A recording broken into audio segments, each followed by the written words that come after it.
Occult or Exact Science. Articles by H. P. Blavatsky. Occult or Exact Science. The Negators of Science. H. P. Blavatsky Series No. 19. Theosophy Company, Mysore, Private Ltd. Bangalore 560-004. Objects of the Theosophical Movement. I. To form the nucleus of a universal brotherhood of humanity, without distinction of race, creed, sex, caste, or color. 2. The study of ancient and modern religions, philosophies, and sciences, and the demonstration of the importance of such study. And 3. The investigation of the unexplained laws of nature and the psychical powers latent in man. The articles of H. P. Blavatsky and W. Q. Judge, which originally appeared in the Theosophist, Lucifer, and the Path, were issued in pamphlet form by the Theosophy Company, Los Angeles, USA. For the benefit of students and inquirers in India, these are now being reprinted in an Indian edition. Reprint edition, 1984 1 pi 1% T3 EJ3 OS.T3. ULJ key, _LT53S _32T _JLU. ROBUB. Registered trademark by courtesy, The Theosophy Company, 245, West 33rd St., Los Angeles, California, 90007 USA. Printed by V. N. Iyer at Commercial Printing House, 41/1, 3rd Main Road, Gandhinagar, Bangalore 560-009, and published by J. M. Tijoriwala for Theosophy Company, Mysore, Private Limited, 4, Sir Krishna Rao Road, Basavangudi, Bangalore 560-004. Forward. These two articles by H. P. Blavatsky are concerned with and critical of the prevailing scientific theory of knowledge, a characteristic of the latter part of the 19th century, which survives in the 20th among those who have neglected to become aware of the great changes on the frontiers of modern thought. Without attempting to assemble evidence of these changes, and without suggesting that both new attitudes in psychology and recent thinking about the relation of science to the idea of truth are confirmatory of what Madame Blavatsky here wrote, it may be said that the hard crust of materialistic assumption which she attacks so vigorously is now broken in many places. It should be recognized that the author of these articles had two general purposes. First, she wished to go on record in behalf of the reality of occult science as an actual, working knowledge of the inner side of nature and life. To do this, it was necessary for her to speak of the possibility for her the certainty of the existence of highly developed human beings who possess this knowledge and are able to use it. Second, she gave examples of the insight which such knowledge provides into mysteries of human life and nature, hoping thereby to persuade open-minded readers that she wrote from a stance of understanding not duplicated in any of the schools of the time. She sought students and investigators, not believers or followers.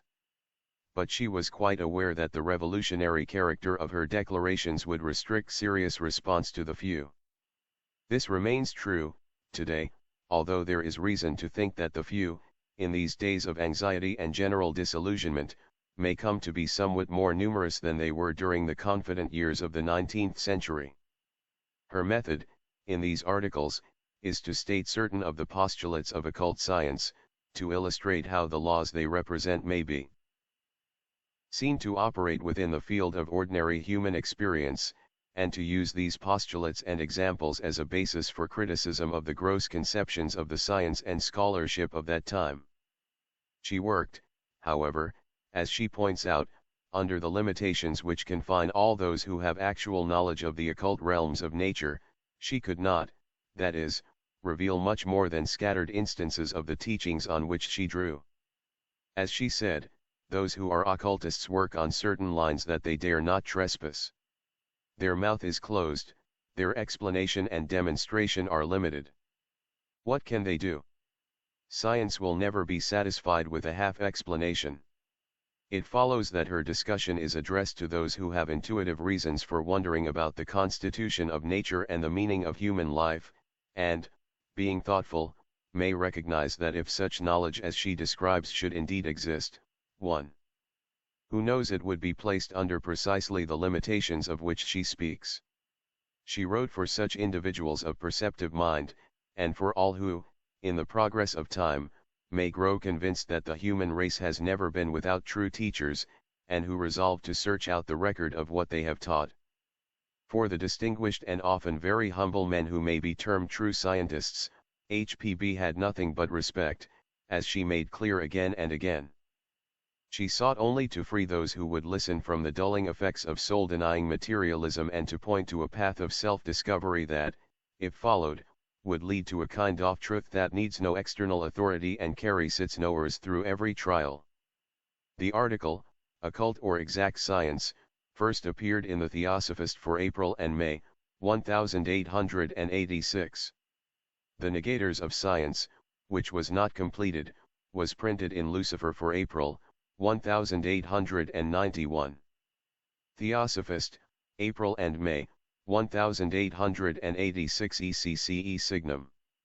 Behold the sign foreseen in a brighter future, the problem that will be the question of the forthcoming age, that every thoughtful, earnest father will be asking himself with regard to his children's education in the XXth century.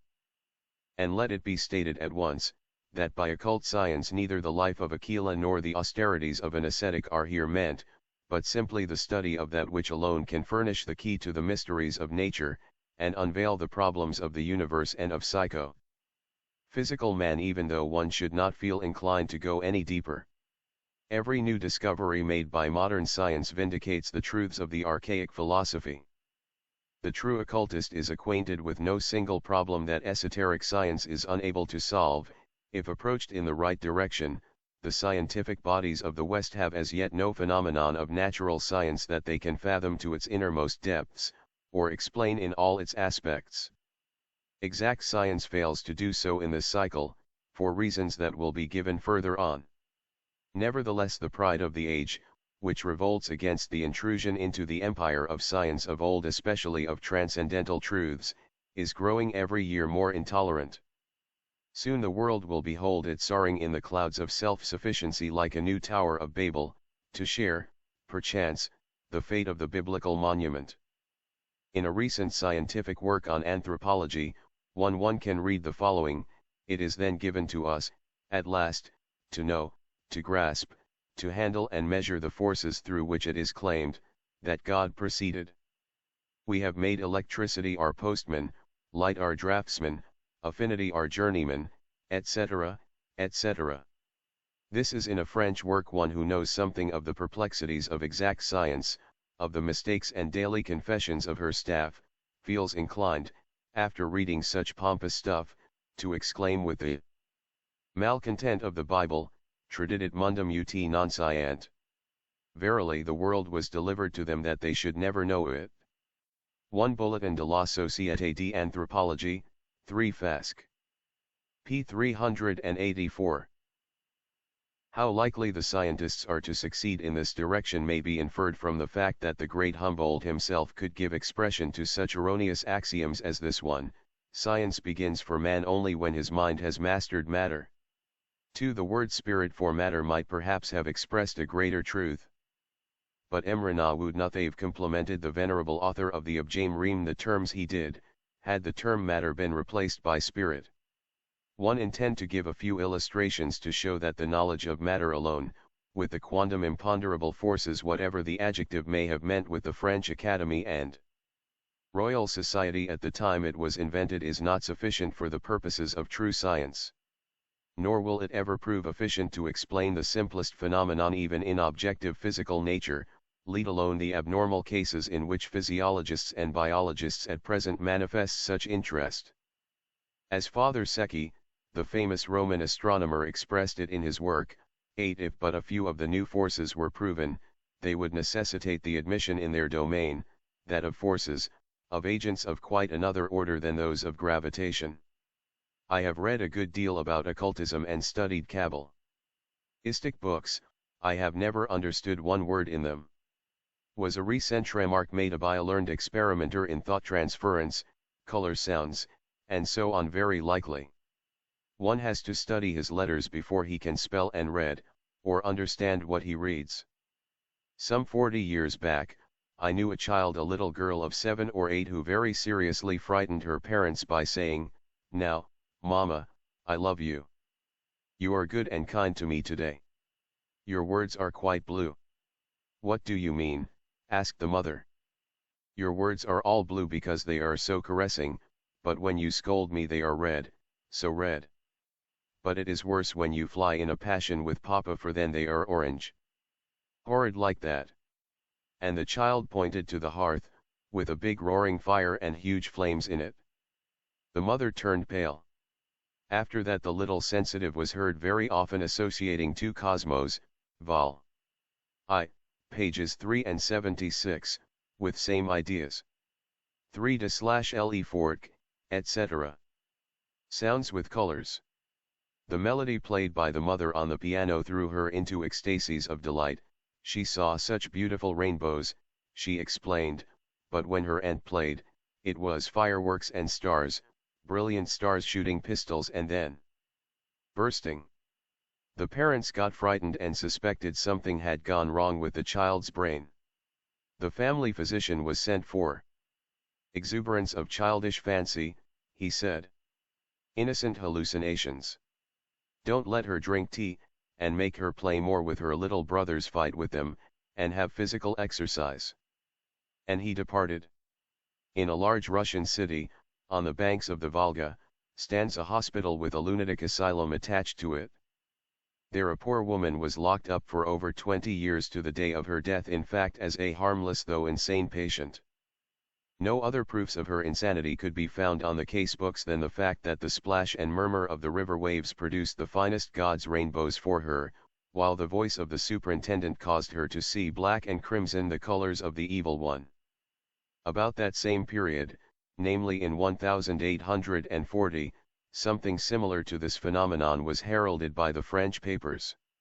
Such an abnormal state of feelings physicians thought in those days could be due but to one reason: such impressions, whenever experienced without any traceable cause, denoted an ill-balanced mind, a weak brain likely to lead its possessor to lunacy. Such was the decree of science. The views of the piously inclined, supported by the affirmations of the village cures, inclined the other way.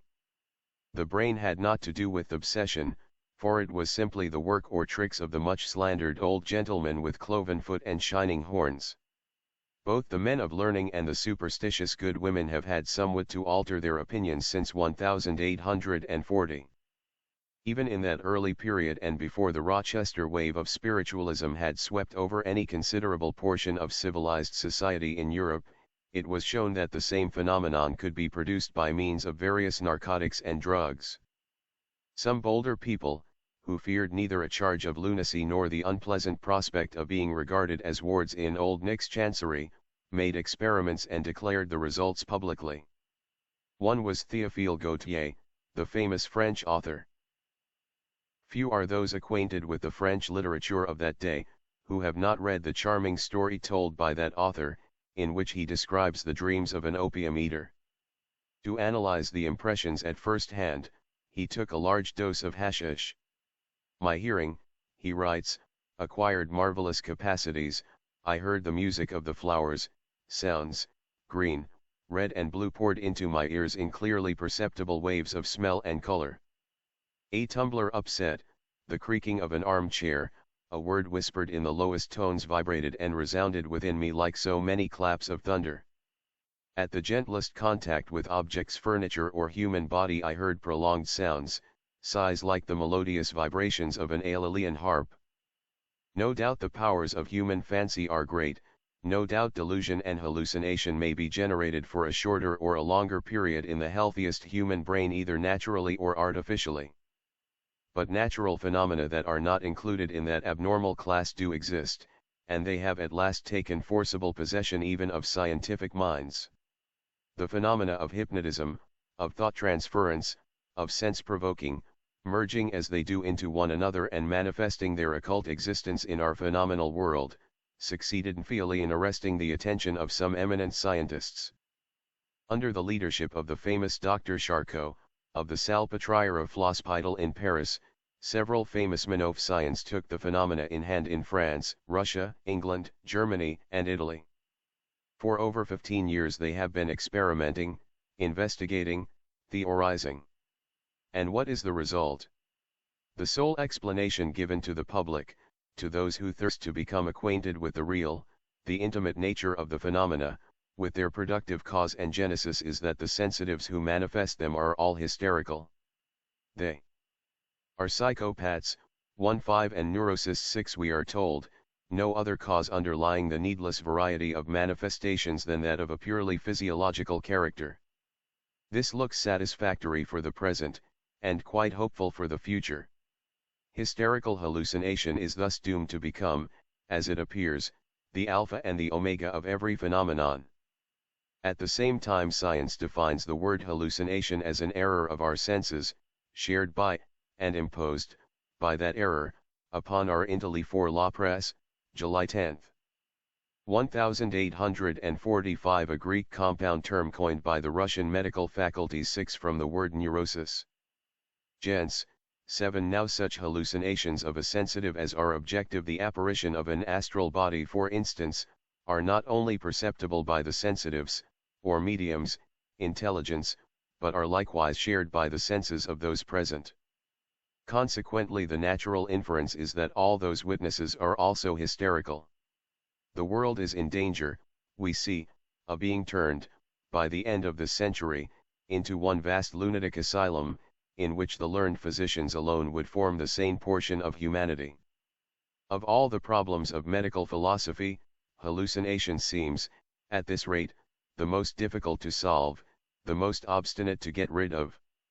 It could hardly be otherwise, for it is one of the mysterious results of our dual nature, the bridge thrown over the chasm that separates the world of matter from the world of spirit.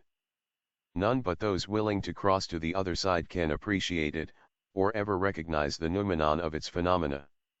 And without doubt a manifestation is quite disconcerting to anyone who witnesses it for the first time. Proving to the materialist the creative faculty, th potency of man's spirit, naturalizing before the churchman the miracle, and supernaturalizing, so to say, the simplest effects of natural causes, hallucination cannot be accepted yet for who it really is, and could hardly be forced upon the acceptation of either the materialist or the believing Christian, since one is as strong in his denial as the other is in his affirmation. Hallucination, says an authority quoted by Brière de Boismont, 8, is the reproduction of the material sign of the idea. Hallucination, it is said, has no respect for age or for merit, or, if a fatal experience is worth anything, a physician who would give it too much of his attention or would study it for too long a time and too seriously, would be sure to end his career in the ranks of his own patients. This is an additional proof, that hallucination was hardly ever studied too seriously, as self-sacrifice is not quite the most prominent feature of the age. But if so catching, why should we not be permitted the bold and disrespectful suggestion that the biologists and physiologists of Dr. Charcot's school, have themselves become hallucinated with the rather one-sided scientific idea that such phenomenal hallucinations are all due to hysteria? However it may be, whether a collective hallucination of our medical lights or the impotency of material thought, the simplest phenomenon of the class accepted and verified by men of science. 7 Dictionnaire Medical. 8 Hallucination, p. 3. In the year 1885 remains as unexplained by them, as it was in 1840. If, admitting for argument's sake, that some of the common herd out of their great reverence often amounting to fetish worship for science and authority, do accept dictum of the scientists that every phenomenon, every abnormal manifestation, is due to the pranks of epileptic hysteria, what shall the rest of the public do? Shall they believe that Mr. Eglinton's self-moving slate pencil is also laboring under a fit of the same epilepsy as its medium even though he does not touch it? Or that the prophetic utterances of the seers, the grand inspired apostles of all ages and religions, were simply the pathological results of hysteria? Or again that the miracles of the Bible, those of Pythagoras, Apollonius, and others belong to the same family of abnormal manifestations, as the hallucinations of Drive, Charcot's Mile, Alphonsine, or whatever her name and her erotic descriptions and her poetry in consequence of the swelling with gases of her great bowel, sick. Such a pretension is likely to come to grief. First of all, hallucination itself, when it is really the effect of physiological cause, would have to be explained, but it never has been. Taking at random some out of the hundreds of definitions by eminent French physicians, we have not those of the English at hand. What do we learn about hallucinations? We have given drive. Brière de Boismont's definition, if it can be called one. Now let us see a few more. Dr. Lelot calls it a sensorial and perceptive folly, drive. Comille, a common illusion of the sensorium. 9. Dr. Louret, an illusion intermediary between sensation and conception, psychol. Fragments, Dr. Mickia, a perceptive delirium, delusion of the senses, drive. Comille, an illusion due to a vicious modification of the nervous substance of folly, vol. I, etc., etc. The above will not make the world, I am afraid, much wiser than it is. For my part, I believe the Theosophists would do well to keep to the old definition of hallucinations, theophania, 10, and folly, made some 2000s of years back by Plato, Virgilius, Hippocrates, Galen, and the medical and theological schools of old. There are two kinds of folly, one of which is produced by the body, the other sent to us by the gods. About 10 years ago, when Isis Unveiled was being written, the most important point the work aimed at was the demonstration of 9C Dictionary of Medical Terms. 10. Communication with gods. The following: a. The reality of the occult in nature, b. The thorough knowledge of and familiarity with all such occult domains amongst certain men, and their mastery therein, c. Hardly an art or science known in our age, that the Vedas we not mentioned, and, rf. That hundreds of things, especially mysteries of nature, in abscondido as the alchemists called it, were known to the areas of the pre-Mahabharata period, which are unknown to us, the modern sages of the XIXth century. A new proof of it is now being given. It comes as a fresh corroboration, from some recent investigations in France by learned specialists, with regard to the confusion made by their neurocists and psychomaniacs between color and sound, musical impressions and color impressions. This special phenomenon was first approached in Austria in 1873 by Drive Neubaymer. After him it began to be seriously investigated in Germany by Blaver and Lehmann, in Italy by Velarde, Berenghi, and a few others, and it was finally and quite recently taken up by Drive Pedreneau of France. The most interesting accounts of color-sound phenomena may, however, be found in Law Nature, number 626, 1885, pages 406, ETSEQ, in an article contributed by A. Durachet, who experimented with a certain gentleman whom he names Mr. N.R. The following is a short resume of his experience. N.R. is a man of about 57 years of age, an advocate by profession, now living in one of the country faubourgs of Paris, a passionate amateur of natural sciences which he has studied very seriously, fond of music, though no musician himself, a great traveler and as great a linguist. N.R. had never read anything about that peculiar phenomenon that makes certain people associate sound with color, but was subject to it from his very boyhood. Sound of every description had always generated in him the impression of colors. Thus the articulation of the vowels produces in his brain the following results: the letter A appears to him dark red, E white, / black, O yellow, U blue. The double-voweled letters, AI chestnut color, EI grayish white, EU light blue, OI dirty yellow, OU yellowish. The consonants are nearly all of a dark gray hue, while a vowel, or a double vowel forming with a consonant a syllable, colors that syllable with its own tint. Thus, BA, CA, DA are all of red-gray color, BI, CI, D ash-colored, BO, CO, DO yellow-gray, and so on. S ending a word and pronounced in a hissing way. Like the Spanish words los campos, imparts to the syllable that precedes it a metallic glittering. The color of the word depends thus on the color of the letters that compose it, so that to N.R. Human speech appears in the shape of many colored, or variegated ribbons coming out of persons' mouths, the colors of which are determined by those oft vowel synthy sentences, separated one from the other by the grayish stripes of the consonants. The languages receive in their turn a common coloring from those letters that predominate in each. For instance, the German, which abounds in consonants, forms on the whole the impression of a dark gray moss. French appears gray, strongly mixed with white, the English seems nearly black, Spanish is very much colored Chale with yellow and carmine red tints, Italian is yellow, merging into carmine and black, but with more delicate and harmonious tints than the Spanish. A deep-toned voice impresses R with a dark red color which gradually passes into a chocolate way, while a shrill, sonorous voice suggests the blue color, and a voice between these two extremes changes these colors immediately into very light yellow. The sounds of instruments have also their distinct and special colors, the piano and the flute suggest tints of blue, the violin black, and the guitar silver gray, etc. The names of musical notes pronounced loudly, influence NR in the same manner as the words.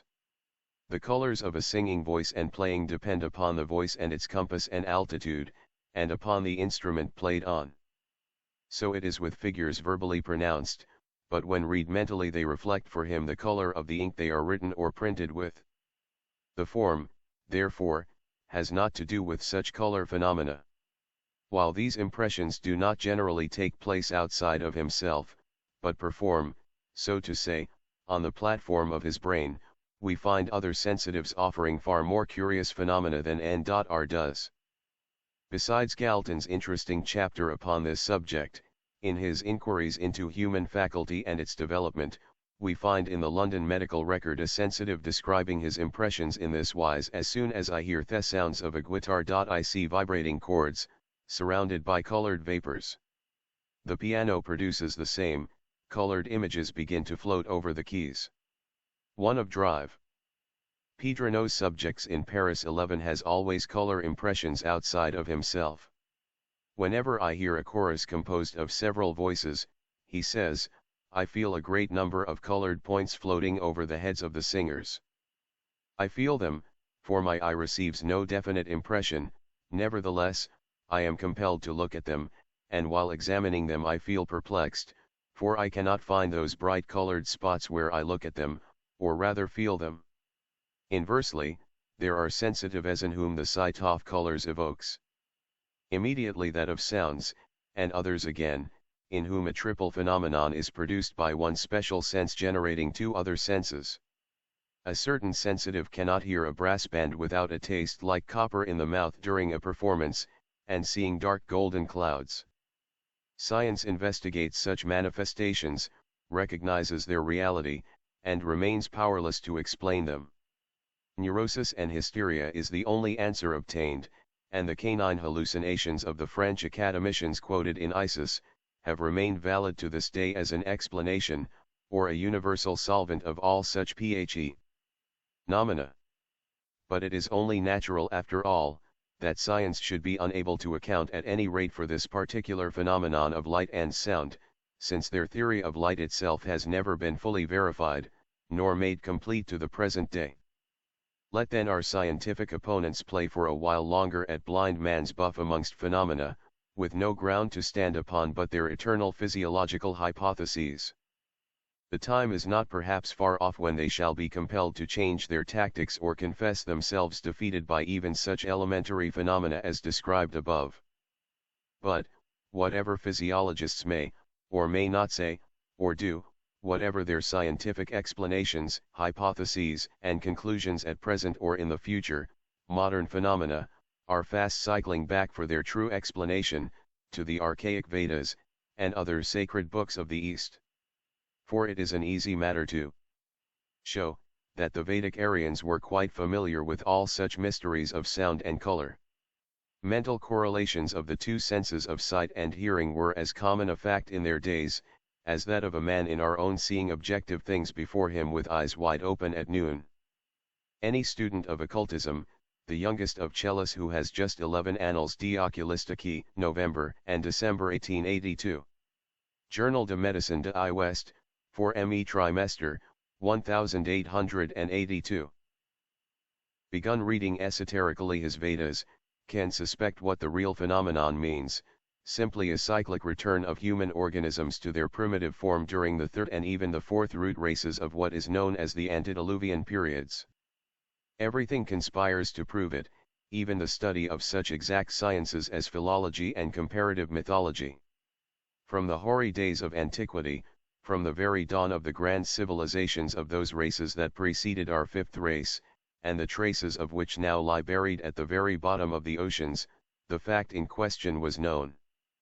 That which is now considered as an abnormal phenomenon, was in every probability the normal state of the antediluvian humanity. These are no vain words, for here are two of the many proofs. In consequence of the abundant data gleaned by linguistic research, philologists are beginning to raise their voices and pointing to some very suggestive, though as yet unexplained facts.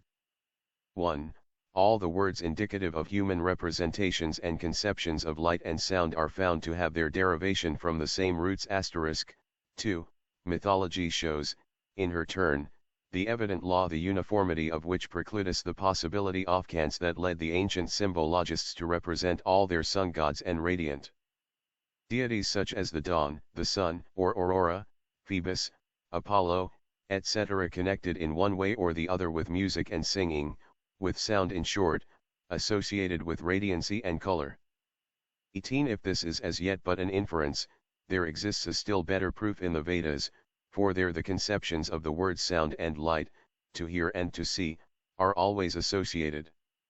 In hymn X, 71, verse 4, we read one though looking, sees not the speech, and the other seeing does not hear it. And again in verse 7, in which a party of friends is represented as emulating each other in singing, they are charactered by the double epithet placed side by side, Akshavanta and Karnavanta. Or one furnished with eyes and one furnished with ears. The latter is natural, the singer has a good ear for music, and the epithet is comprehensible in view of the musical emulation. But what sense can the Akshavanta have in this case, with his good sight, unless there is a connection and a meaning in it that are not explained, because probably the hymn refers to days when sight and hearing were synonymous terms. 12. Introduction à la mythologie de Iodyssey. Blavatsky. 13. Essay on the Bacchic cults of the Indo-European nations. Moreover, a philologist, a rising Orientalist, tells 14 us that the Sanskrit verbal root ark is used to denote two meanings, a. to sing, and b. to shine, to radiate beams or rays. The substantives rc and arka, derived from the root ark, are used to signify 1. song, hymn, and 2. brilliancy, ray, Sunday. In the conception of the ancients a speech could be seen. He explains. What does the esoteric doctrine, that universal solvent indeed of all scientific difficulties and puzzles, say to this? It sends us to the chapter on the evolution of races, in which primitive man is shown in his special evolution advancing on the physical plane by developing a sense in each successive sub-race, of which there are 7, of the first root race during the fourth round on this globe. 14. Human speech, as known to us, came into being in the root race that preceded ours, the fourth or the Atlantean, at the very beginning of it, in sub-race No. 1, and simultaneously with it were developed sight as a physical sense, while the 4 other senses, with the 2 additional, the 6th and 7th of which science knows nothing as yet, remained in their latent, undeveloped state as physical senses, although fully developed as spiritual faculties. Our sense of hearing developed only in the third sub-races. Thus, if human speech, owing to that absence of the sense of hearing, was in the beginning even less than what we would call a whispered speech, for it was a mental articulation of sounds rather than anything else, something like the systems we now see worked out for the deaf and dumb, still it is easy to understand how, even from those early days, speech became associated with sight, or, in other words, people could understand each other and talk with the help of only sight and touch. Sound is seen before it is sheared, says the Book of Qti. The flash of lightning precedes the clap of thunder. As ages went by, mankind fell with every new generation lower and lower into matter, the physical smothering the spiritual, until the whole set of senses that had formed during the first three root races but one sense, namely, spiritual perception, finally fell asunder to form henceforth five distinct senses. But we are in the fifth race, and we have already passed the turning or axial point of our sub-race cycle. Eventually, as the current phenomena and the increase of sensitive organisms in our 14, Professor Ovzheniko Kaulikovsky, the author of the essay on Bacchic cults. 16. See Esoteric Buddhism for the rounds, world periods, and sub-races. The chapter referred to will appear in The Secret Doctrine, which will shortly be published. Go to prove, this humanity will be moving swiftly on the path of pure spirituality, and will reach the apex of our race at the end of the seventh sub-race. In plainer and fuller language, plainer and fuller to some Theosophists only, I am afraid we shall be, at that period, on the same degree of spirituality that belonged to, and was natural in, the 1st sub-race of the third root race of the fourth round, and the second half of it, or that half in which we now are, will be, owing to the law of correspondence, on parallel lines with the half of the third round. In the words of one in whom live truth and wisdom, however often his words may have been misunderstood and criticized, not alone by profane critics but even by some Theosophists, in the first half of the third round the primordial spirituality of man was eclipsed, because overshadowed by nascent mentality. Humanity was on its descending arc in the first half of that round, and in the last half on its ascending arc, i.e., man's gigantic stature had decreased and his body improved in texture, and he had become a more rational being, though still more an ape than a Deva-man. And, if so, then, according to that same law of correspondences, an immutable one in the system of cycles, we have to infer the following, that the latter half of our round, as shown to correspond with the first half of the third, must have already begun to be once more overshadowed by renascent primordial spirituality, which, at the end of the fourth round, will have nearly eclipsed our actual mentality in the sense of cold human reason. On the principle of that same law of correspondences, as shall be shown and thoroughly explained in the forthcoming Secret Doctrine, civilized humanity will soon begin to show itself, if even less rational on the world plane, at any rate more Deva-like than ape-like as we now actually are, and that in the most distressing degree.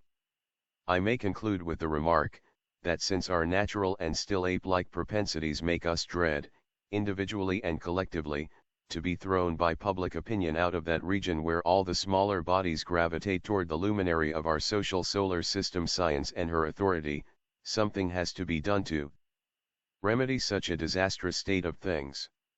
I propose to show, therefore, in my next, that as we are still only in the fifth sub-race of the parent race, and none of us shall live to see the seventh when things shall mend naturally, that it is just as well not to hang our hopes on science, whether orthodox or semi-heretical. The men of science cannot help the world to understand the rationale of phenomena, which for a little while longer in this cycle it will be quite impossible for them to account for, even to themselves. They can neither understand nor explain it, any more than anyone else can, who has not studied occultism and the hidden laws that govern nature and rule mankind. The men of science are helpless in this case, and it is unjust to charge them with malice, or even with unwillingness, as has been often done. Their rationality, taken in this case in the sense of intellectuality, not of reason, can never permit them to turn their attention to occult study. Therefore it is useless to demand or expect from the learned men of our age that which they are absolutely incapable of doing for us, until the next cycle changes and transforms entirely their inner nature by improving the texture of their spiritual minds. 2. It has already been remarked that neither the medical faculties, nor the scientific bodies of physicists, could ever explain the primum mobile or rationale of the simplest phenomenon, outside of purely physiological causes, and that, unless they turned for help to occultism, they would have to bite the dust before the XXth century was very old. This seems a bold assertion. Nevertheless, it is fully justified by that of certain medical celebrities, that no phenomenon is possible outside of physiological and purely physical causes. They might reverse this statement and say no final investigation is possible with the light of only physiological and physical causes. That would be correct. They might add that, as men of exact science, they could not employ other methods of investigation. Therefore, having conducted their experiments to a certain boundary, they would desist and declare their task accomplished. Then the phenomena might be passed on to transcendentalists and philosophers to speculate upon.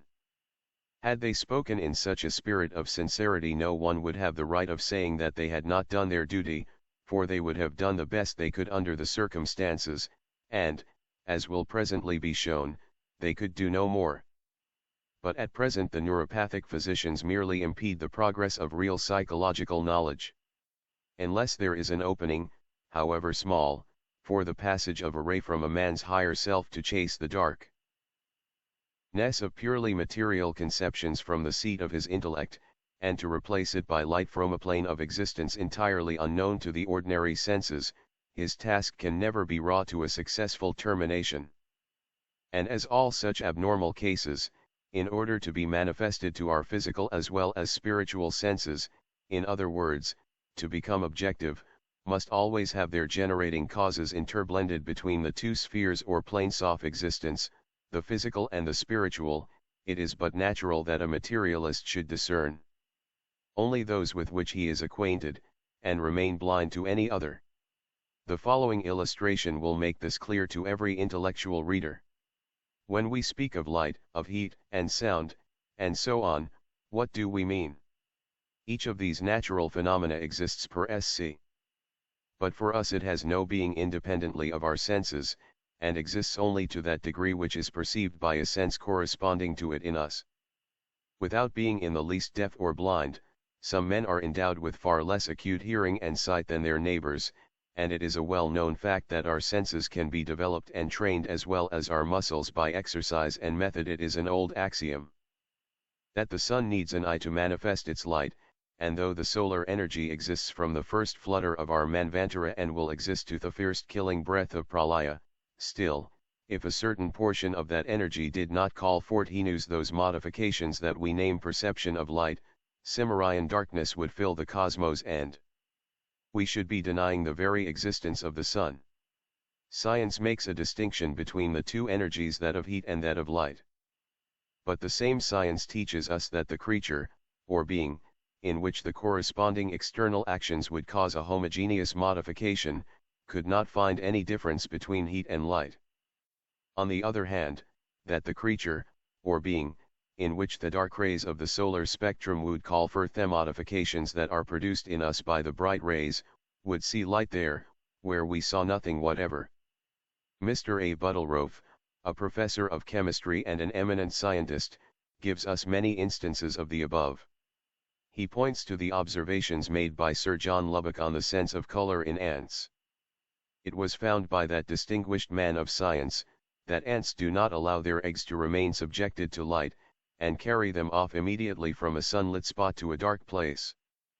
But when a ray of red light is turned on those eggs, the larvae, the ants leave them. Untouched as though they were in complete darkness, they place their eggs indifferently under a red light or in utter darkness. Red light is a non-existent thing for them, as they do not see it, it is for them darkness. The impressions made on them by bright rays are very weak, especially by those nearest to the red, the orange and yellow. To such rays, on the contrary, as light and dark blue and violet, they seem very impressionable. When their nests are lit partly with violet and partly with red rays, they transfer their eggs immediately from the violet onto the red field. To the ant, therefore, the violet ray is the brightest of all the spectral rays. Their sense of color is therefore quite the opposite of the same sense in man. But this contrast is still more strengthened by another fact. Besides the rays of light, the solar spectrum contains, as everyone knows, the so-called heat rays, for red, and the chemical, for violet. We see, however, neither the one nor the other, but term both of them dark rays, v/h \\e. The ants perceive them clearly. For, as soon as their eggs are subjected to the action of those dark rays, the ants drag them from that, to us, quite obscure field onto the one lighted by the red ray. Therefore, for them, the chemical ray is violet. Hence, says the professor, owing to such a peculiarity, the objects seen by the ants must appear to them quite different from what they seem to us. Those insects find evidently in nature hues and colors of which we have not, nor can have, the slightest conception. Admit for one moment the existence in nature of such objects as would swallow up all the rays of the solar spectrum, and scatter only the chemical rays. These objects would remain invisible to us, while the ants would perceive them very well. And now, let the reader imagine for one moment the following. That there may be a possibility within the powers of man, with the help of secret sciences, firstly of preparing an object, call it talisman if you will, which, detaining for a longer or shorter period the rays of the solar spectrum on some one given point, will cause the manipulator of it to remain invisible to all, because he places himself and keeps within the boundary of the chemical or dark rays, and secondly reversing it, to become enabled to see in nature by the help of those dark rays that which ordinary men, with no such talisman at hand, can never see with their natural, naked eye. This may be a simple supposition, or it may be a very serious statement, for all the men of science know. They protest only against that which is claimed to be supernatural, above or outside their nature. They have no right to object to the acceptance of the supersensuous, if shown within the limits of our sensus world. The same holds good in acoustics. Numerous observations have shown that ants are completely deaf to the sounds that we hear, but that is no reason why we should suppose that ants are deaf. Quite the reverse, for taking his stand on his numerous observations, the same scientist thinks it necessary to accept that the ants hear sounds, only not those that are perceptible to us. Every organ of hearing is sensitive to vibrations of a given rapidity, but in cases of different creatures such rapidities may very easily not coincide. And not only in the case of creatures quite different from us men, but even in that of mortals whose organizations are peculiar, abnormal as they are termed, either naturally, or through training. 16. Our ordinary ear, for instance, is insensible to vibrations surpassing 38,000 ascent. Whereas the auditive organ of not only ants but some mortals likewise who know the way to secure the tympanum from damage, and that of provoking certain correlations in ether, may be every sensitive to vibrations exceeding by far the 38,000 in a second, and thus, such an auditive organ, abnormal only in the limitations of exact science, might naturally enable its possessor, whether man or ant, to enjoy sounds and melodies in nature, of which the ordinary tympanum gives no idea. There, where to our senses reigns dead silence, 1,000 of the most varied and weird sounds may be gratifying to the hearing of ants, says Professor Buddelroth, 17, citing Lubbock, and Theosophist. Intelligent insects could, therefore, regard us with the same right as we have to regard them as deaf, and utterly incapable of enjoying the music of nature, only because they remain insensible to the sound of a gun, human shouting, whistling, and so on. The aforesaid instances sufficiently show that the scientist's knowledge of nature is incapable of coinciding wholly and entirely with all that exists and may be found in it. Even without trespassing on other and different spheres and planets, and keeping strictly within the boundaries of our globe, it becomes evident that there exist in it thousands upon thousands of things unseen, unheard, and impalpable to the ordinary human senses. But let us admit, only for the sake of argument, that there may be quite apart from the 16 the case of Kashmiri natives and especially girls who work on shawls is given in /s/s. They perceive 300 hues more than Europeans do. Supernatural, a science that teaches mortals what may be termed supersensuous chemistry and physics, in plainer language alchemy and the metaphysics of concrete not abstract nature, and every difficulty will be removed. For, as the same professor argues, if we see light there, where another being is plunged in darkness, and see nothing there, where it experiences the action of the light waves, if we hear one kind of sounds and remain deaf to another kind of sounds, heard, nevertheless, by a tiny insect is it not clear as day? That it is not nature, in her, so to say, primeval nakedness, that is subject to our science and its analysis, but simply those modifications, feelings, and perceptions that she awakens in us? It is in accordance with these modifications only that we can draw our conclusions about external things and nature's actions, and thus create to ourselves the image of the world surrounding us. The same with respect to every finite being, each judging of the external, only by the modifications that are created in him, or it, by the same. And this, we think, is the case with the materialist. He can judge psychic phenomena only by their external aspect, and no modification is, or ever can be, created in him, so as to open his insight to their spiritual aspect. Notwithstanding the strong position of those several eminent men of science who, becoming convinced of the actuality of spiritual phenomena, so-called, have become spiritualists, notwithstanding that like Professors Wallace, Hare, Zollner, Wagner, Buttelroth they have brought to bear upon the question all the arguments their great knowledge could suggest to them, their opponents have had, so far, always the best of them. Some of these do not deny the fact of phenomenal occurrences, but they maintain that the chief point in the great dispute between the transcendentalists of spiritualism and the materialists is simply the nature of the operative force, the primum mobile or the power at work. They insist on this main point.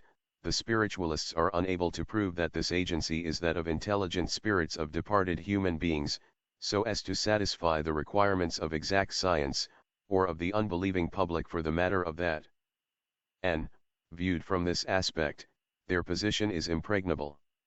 The theosophical reader will easily understand that it is immaterial whether the denial is to the title of spirits pure and simple or to that of any other intelligent being, whether human, subhuman, or superhuman, or even to a force if it is unknown to, and rejected a priori by science.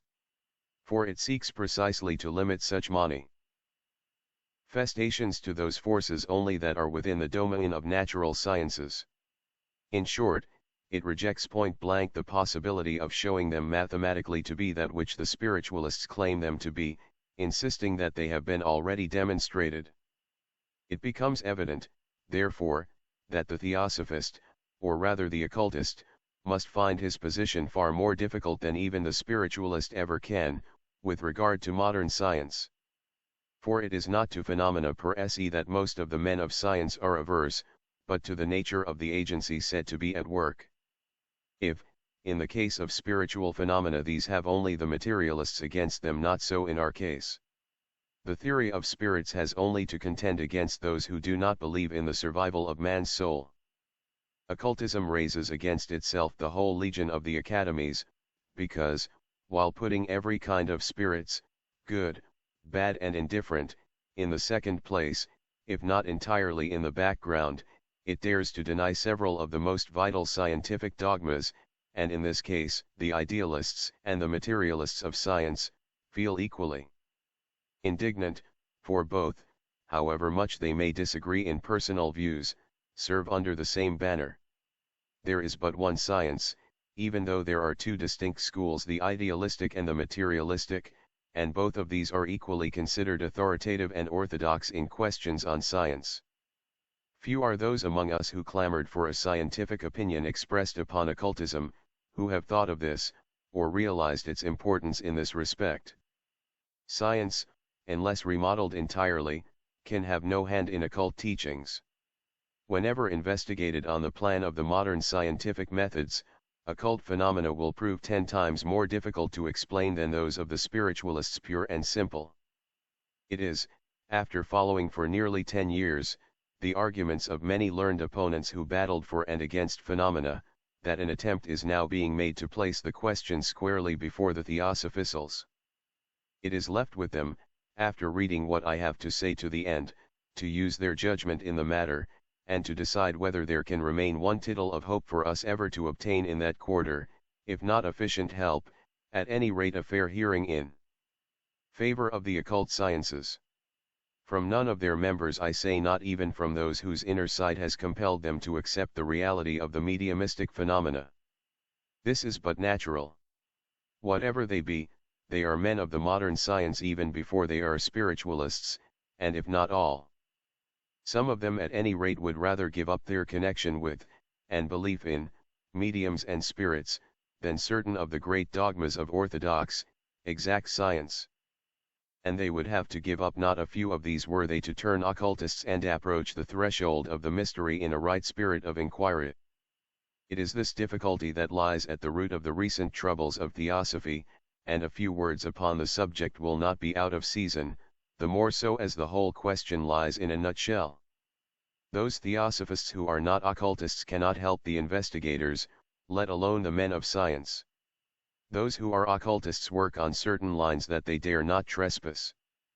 Their mouth is closed, their explanations and demonstrations are limited. What can they do? Science will never be satisfied with a half explanation. To know, to dare, to will and to remain silent is so well known as the motto of the Kabbalists, that to repeat it here may perhaps seem superfluous. Still it may act as a reminder. As it is, we have either said too much or too little. I am very much afraid it is the former. If so, then we have atoned for it, for we were the first to suffer for saying too much. Even that little might have placed us in worse difficulties hardly a quarter of a century ago. Science, I mean Western science, has to proceed on strictly defined lines. She glories in her powers of observation, induction, analysis, and inference.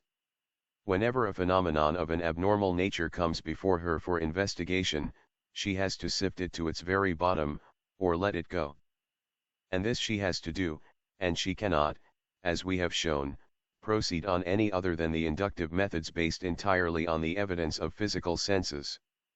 If these, aided by the scientific acumen, do not prove equal to the task, the investigators will resort to, and will not scruple to use, the police of the land, as in the historical cases of Loudon, Salem witchcraft, Morton, etc., the Royal Society calling in Scotland Yard, and the French Academy her native Mouchards, all of whom will, of course, proceed in their own detective-like way to help science out of difficulty. 2 or 3 cases of an extremely suspicious character will be chosen, on the external plane of course, and the rest proclaimed of no importance, as contaminated by those selected.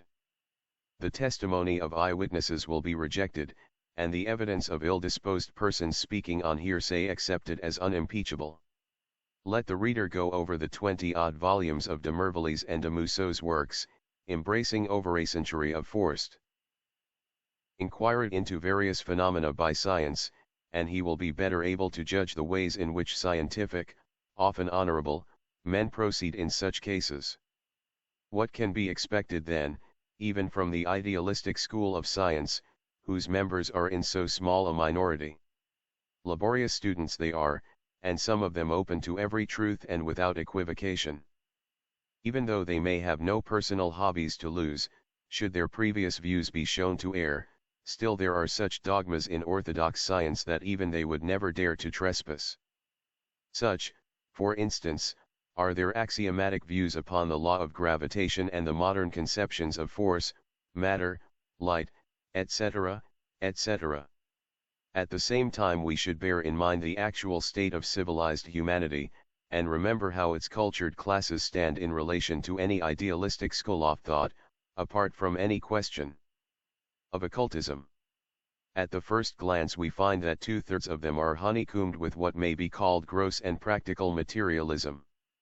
The theoretical materialistic science recognizes not but substance.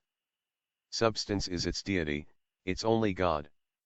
We are told that practical materialism, on the other hand, concerns itself with nothing that does not lead directly or indirectly to personal benefit. Gold is its idol, justly observes Professor Butterworth 18, a spiritualist, yet one who could never accept even the elementary truths of occultism, for he cannot understand them.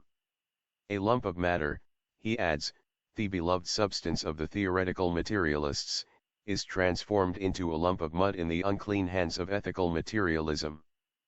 and if the former gives but little importance to inner, psychic, states that are not perfectly demonstrated by their exterior states, the latter disregards entirely the inner states of life. The spiritual aspect of life has no meaning for practical materialism, everything being summed up for it in the external. The adoration of this external finds its principal and basic justification in the dogmas of materialism, which has legalized it. This gives the key to the whole situation. Theosophists, or occultists at any rate, have nothing then to expect from materialistic science and society. Such a state of things being accepted for the daily routine of life, though that which interferes with the highest moral aspirations of humanity cannot we believe live long, what can we do but look forward with our hopes to a better future? Meanwhile, we ought never to lose courage, for if materialism, which has depopulated heaven and the elements, and has chosen to make of the limitless cosmos instead of an eternal abode a dark and narrow tomb, refuses to interfere with us, we can do no better than leave it alone. Unfortunately it does not. No one speaks so much as the materialists of the accuracy of scientific observation, of a proper use of one's senses and one's reason thoroughly liberated from every prejudice. Yet, no sooner is the same privilege claimed in favor of phenomena by one who has investigated them in that same scientific spirit of impartiality and justice, than his testimony becomes worthless. Yet if such a number of scientific minds, writes Professor Buttelroth, accustomed by years of training to minutest observation and verification, testify to certain facts, then there is a prima facie improbability that they should be collectively mistaken. But they have, and in the most ludicrous way, answer his opponents, and this time we are at one with them. This brings us back to an old axiom of esoteric philosophy: nothing of that which does not exist somewhere, whether in the visible or invisible cosmos, can be reproduced artificially, or even in human thought. What nonsense is this, exclaimed a combative theosophist upon hearing it uttered.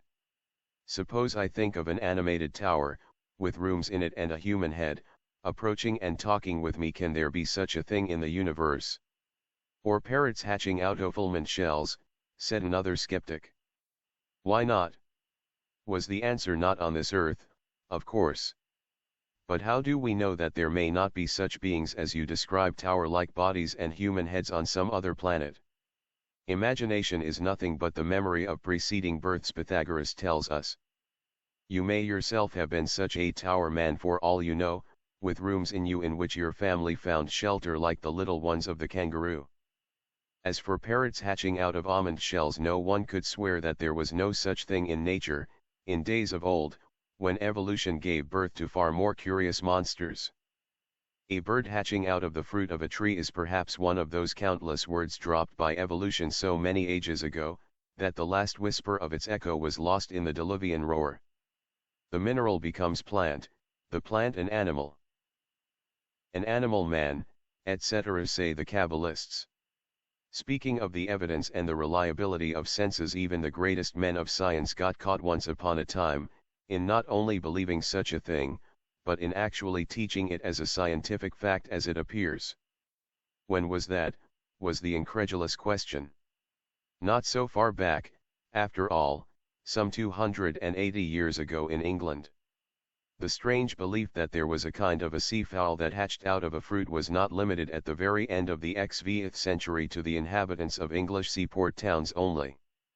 There was a time when most of the men of science firmly believed it to be a fact, and taught it accordingly. The fruit of certain trees growing on the seashore, a kind of magnolia with its branches dipping generally in the water, had its fruits, as it was asserted, transformed gradually by the action of salt water into some special crustacean formation, from which emerged Ingud, a living sea bird, known in the old natural histories as the barnacle goose. Some naturalists accepted the story as an undeniable fact. They observed and investigated it for several years, and the discovery was accepted and approved by the greatest authorities of the day and published under the auspices of some learned society. One of such believers in the barnacle goose was John Gerard, a botanist, who notified the world of the amazing phenomenon in an erudite work published in 1596. In it he describes it, and declares it a fact on the evidence of his own senses. He has seen it himself, he says, touched the fruit egg day after day, watched its growth and development personally, and had the good luck of presiding at the birth of one such bird. He saw first the legs of the chicken oozing out through the broken shell, then the whole body of the little barnacle goose which begun forthwith swimming. 19 So much was the botanist convinced of the truth of the whole thing, that he ends his description by inviting any doubter of the reality of what he had seen to come and see him, John Gerard, and then he would undertake to make of him an eyewitness to the whole proceeding.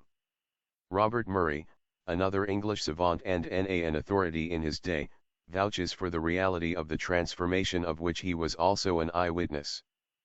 90 And other learned men, the contemporaries of Gerard. 19 From the Scientific Letters Letter XXIV, against scientific evidence in the question of phenomena. 20 He speaks of that transformation in the following words, as translated from the Latin, in every conch, or shell, that I opened, after the transformation of the fruits. And Murray Funk, Aldrovandi, and many others, shared that conviction. 21 So what do you say to this barnacle goose? Well, I would rather call it the Gerard Murray goose, that's all. And no cause to laugh at such mistakes oft hosey early scientists. Before 200 years are over, our descendants will have for better opportunities to make fun of the present generations of the FRS and their followers. But the opponent of phenomena who quoted the story about the barnacle goose is quite right there, only that instance cuts both ways, of course, and when one brings it as a proof that even the scientific authorities, who believe in spiritualism and phenomena, may have been grossly mistaken. With all their observation and scientific training, we may reverse the weapon and quote it the other way, as an evidence as strong that no acumen and support of science can prove a phenomenon referable to fraud and credulity, when the witnesses who have seen it know it for a fact at least. It only shows that the evidence of even the scientific and well-trained senses and powers of observation may be in both cases at fault as those of any other mortal, especially in cases where phenomenal occurrences are sought to be disproved. Even collective observation would go for naught, whenever a phenomenon happens to belong to a plane of being, called, improperly so in their case, by some men of science the fourth dimension of space, and when other scientists who investigate it lack the sixth sense in them, that corresponds to that plane. In a literary cross-firing that happened some years ago between two eminent professors, much was said of that now forever famous fourth dimension. One of them, telling his readers that while he accepted the possibility of only the terrestrial natural sciences, viz., the direct or inductive science, or the exact investigation of those phenomena only which take place in our earthly conditions of space and time, says he can never permit himself to overlook the possibilities of the future. I would remind my colleagues, adds the professor spiritualist, that our inferences from that which is already acquired by investigation, must go a great deal further on the branches into shells. I found the exact pictures in miniature in it of the sea fowl, a little beak like that of a goose, well dotted eyes, the head, the neck, the breast, the wings, and the already formed legs and feet, with well-marked feathers on the tail, of a dark color, etc. etc. 21 It is evident that this idea was commonly held in the latter half of the 17th century, seeing that it found a place in Hudibras, which was an accurate reflection of the opinions of the day, as barnacles turn Poland geese in th islands of the Orcades. Et Theosophist. Then are sensuous perceptions. The limits of sensuous knowledge must be subjected to constant enlargement, and those of deduction still more. Who shall dare to draw those limits for the future? Existing in a three-dimensional space, we can conduct our investigations of, and make our observations upon, merely that which takes place within those three dimensions. But what is there to prevent us thinking of a space of higher dimensions and building God geometry corresponding to it? Leaving the reality of a fourth-dimensional space for the time being aside, we can still go on observing and watching whether there may not be met with occasionally on our three-dimensional world, phenomena that could only be explained on the supposition of a four-dimensional space. In other words, we ought to ascertain whether anything pertaining to the four-dimensional regions can manifest itself in our three-dimensional world. Can it not be reflected in it? The occultist would answer, that our senses can most undeniably be reached on this plane, not only from a four-dimensional but even a fifth and a sixth-dimensional world. Only those senses must become sufficiently spiritualized for it insofar as it is our inner sense only that can become the medium for such a transmission. Like the projection of an object that exists in a space of 3 dimensions can be made to appear on the flat surface of a screen of only 2 dimensions, 4-dimensional beings and things can be reflected in our 3-dimensional world of gross matter.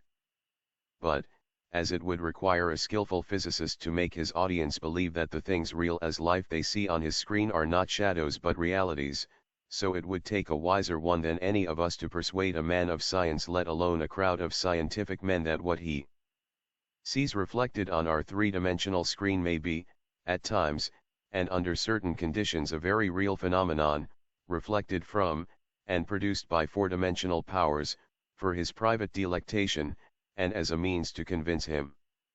Nothing so false in appearance as naked truth is a Kabbalistic saying. Truth is often stranger than fiction is a world-known axiom. It requires more than a man of our modern science to realize such a possibility as an interchange of phenomena between the two worlds, the visible and the invisible. A highly spiritual, or a very keen impressionable intellect, is necessary to decipher intuition, ally the real from the unreal, the natural from the artificially prepared screen. Yet our age is a reactionary one, hooked on the very end of the cyclic coil, or what remains of it. This accounts for the flood of phenomena, as also for the blindness of certain people. What does materialistic science answer to the idealistic theory of a four-dimensional space? How, it exclaims, and would you make us attempt, while circumscribed within the impossible circle of a three-dimensional space, to even think of a space of higher dimensions? But how is it possible to think of that, which our human thought can never imagine and represent even in its most hazy outlines? One need be quite a different being from a human creature, be gifted with quite a different psychic organization. One must not be a man, in short, to find himself enabled to represent in his thought a four-dimensional space, a thing of length, breadth, thickness, and what else? Indeed, what else? For no one of the men of science, who advocated, perhaps only because they are sincere spiritualists and anxious to explain phenomena by the means of that space, seem to know it themselves. Is it the passage of matter through matter? Then why should they insist upon it being a space when it is simply another plane of existence, or at least that is what ought to be meant by it, if it means anything? We occultists say and maintain, that if a name is needed to satisfy the material conceptions of men on our low plane, let them call it by its Hindu name Mafias, or Mahaloka, the fourth world of the higher septenary, and one that corresponds to Rasatala, the fourth of the septenary string of the nether worlds, the 14 worlds that sprung from the quintuplicated elements, for these two worlds are enveloping, so to say, our present fourth round world.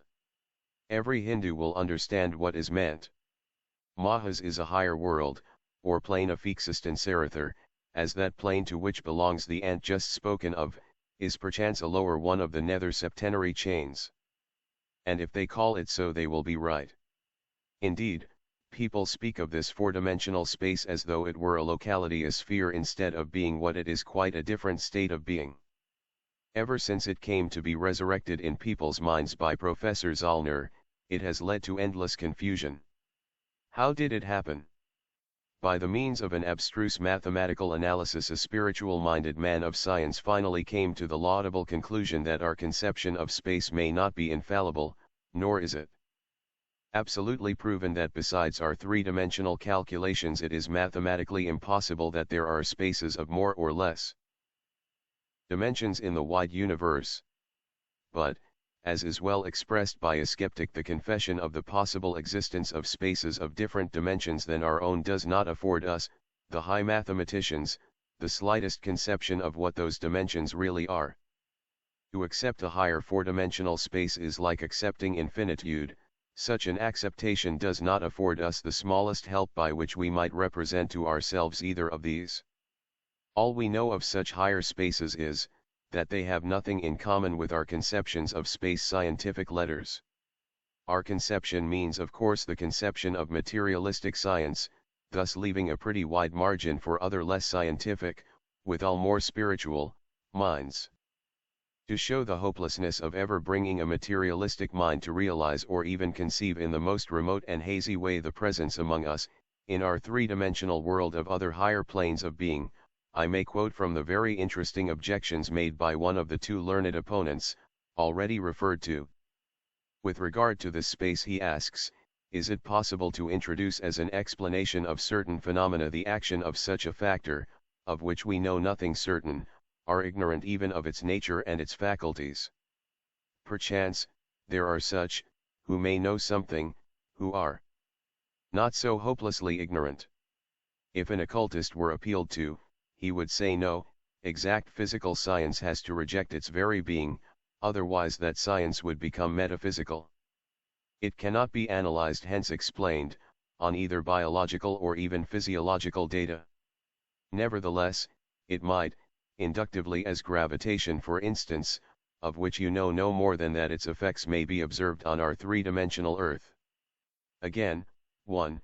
It is said, by the advocates of the theory, that we live unconditionally in our three-dimensional space. Perchance unconditionally, just because we are able to comprehend only such space, and absolutely incapable, owing to our organization, to realize it in any other, but a three-dimensional way. 2. In other words, even our three-dimensional space is not something existing independently, but represents merely the product of our understanding and perceptions. 22 1883. Scientific Letters published in the Novoye Vremya, St. Petersburg. To the first statement occultism answers that those incapable to realize any other space but a three-dimensional one, do well to leave alone all others. But it is not owing to our human organization, but only to the intellectual organization of those who are not able to conceive of any other, to organisms' undeveloped spirit, usually and even mentally in the right direction. To the second statement it would reply, that the opponent is absolutely wrong in the first, and absolutely right in the last portion of his sentence. For, though the fourth dimension, if we must so call it, exists no more independently of our perceptions and senses than our three-dimensional imagined space, nor as a locality, it still is, and exists for the beings evolute and born in it as a product of their understanding and their perceptions. Nature never draws too harsh lines of demarcation, never builds impassable walls, and her unbridged chasms exist merely in the tame conceptions of certain naturalists. The two, and more, spaces, or planes of being, are sufficiently interblended to allow of a communication between those of their respective inhabitants who are capable of conceiving both a higher and a lower plane. There may be amphibial beings intellectually as there are amphibious creatures terrestrially.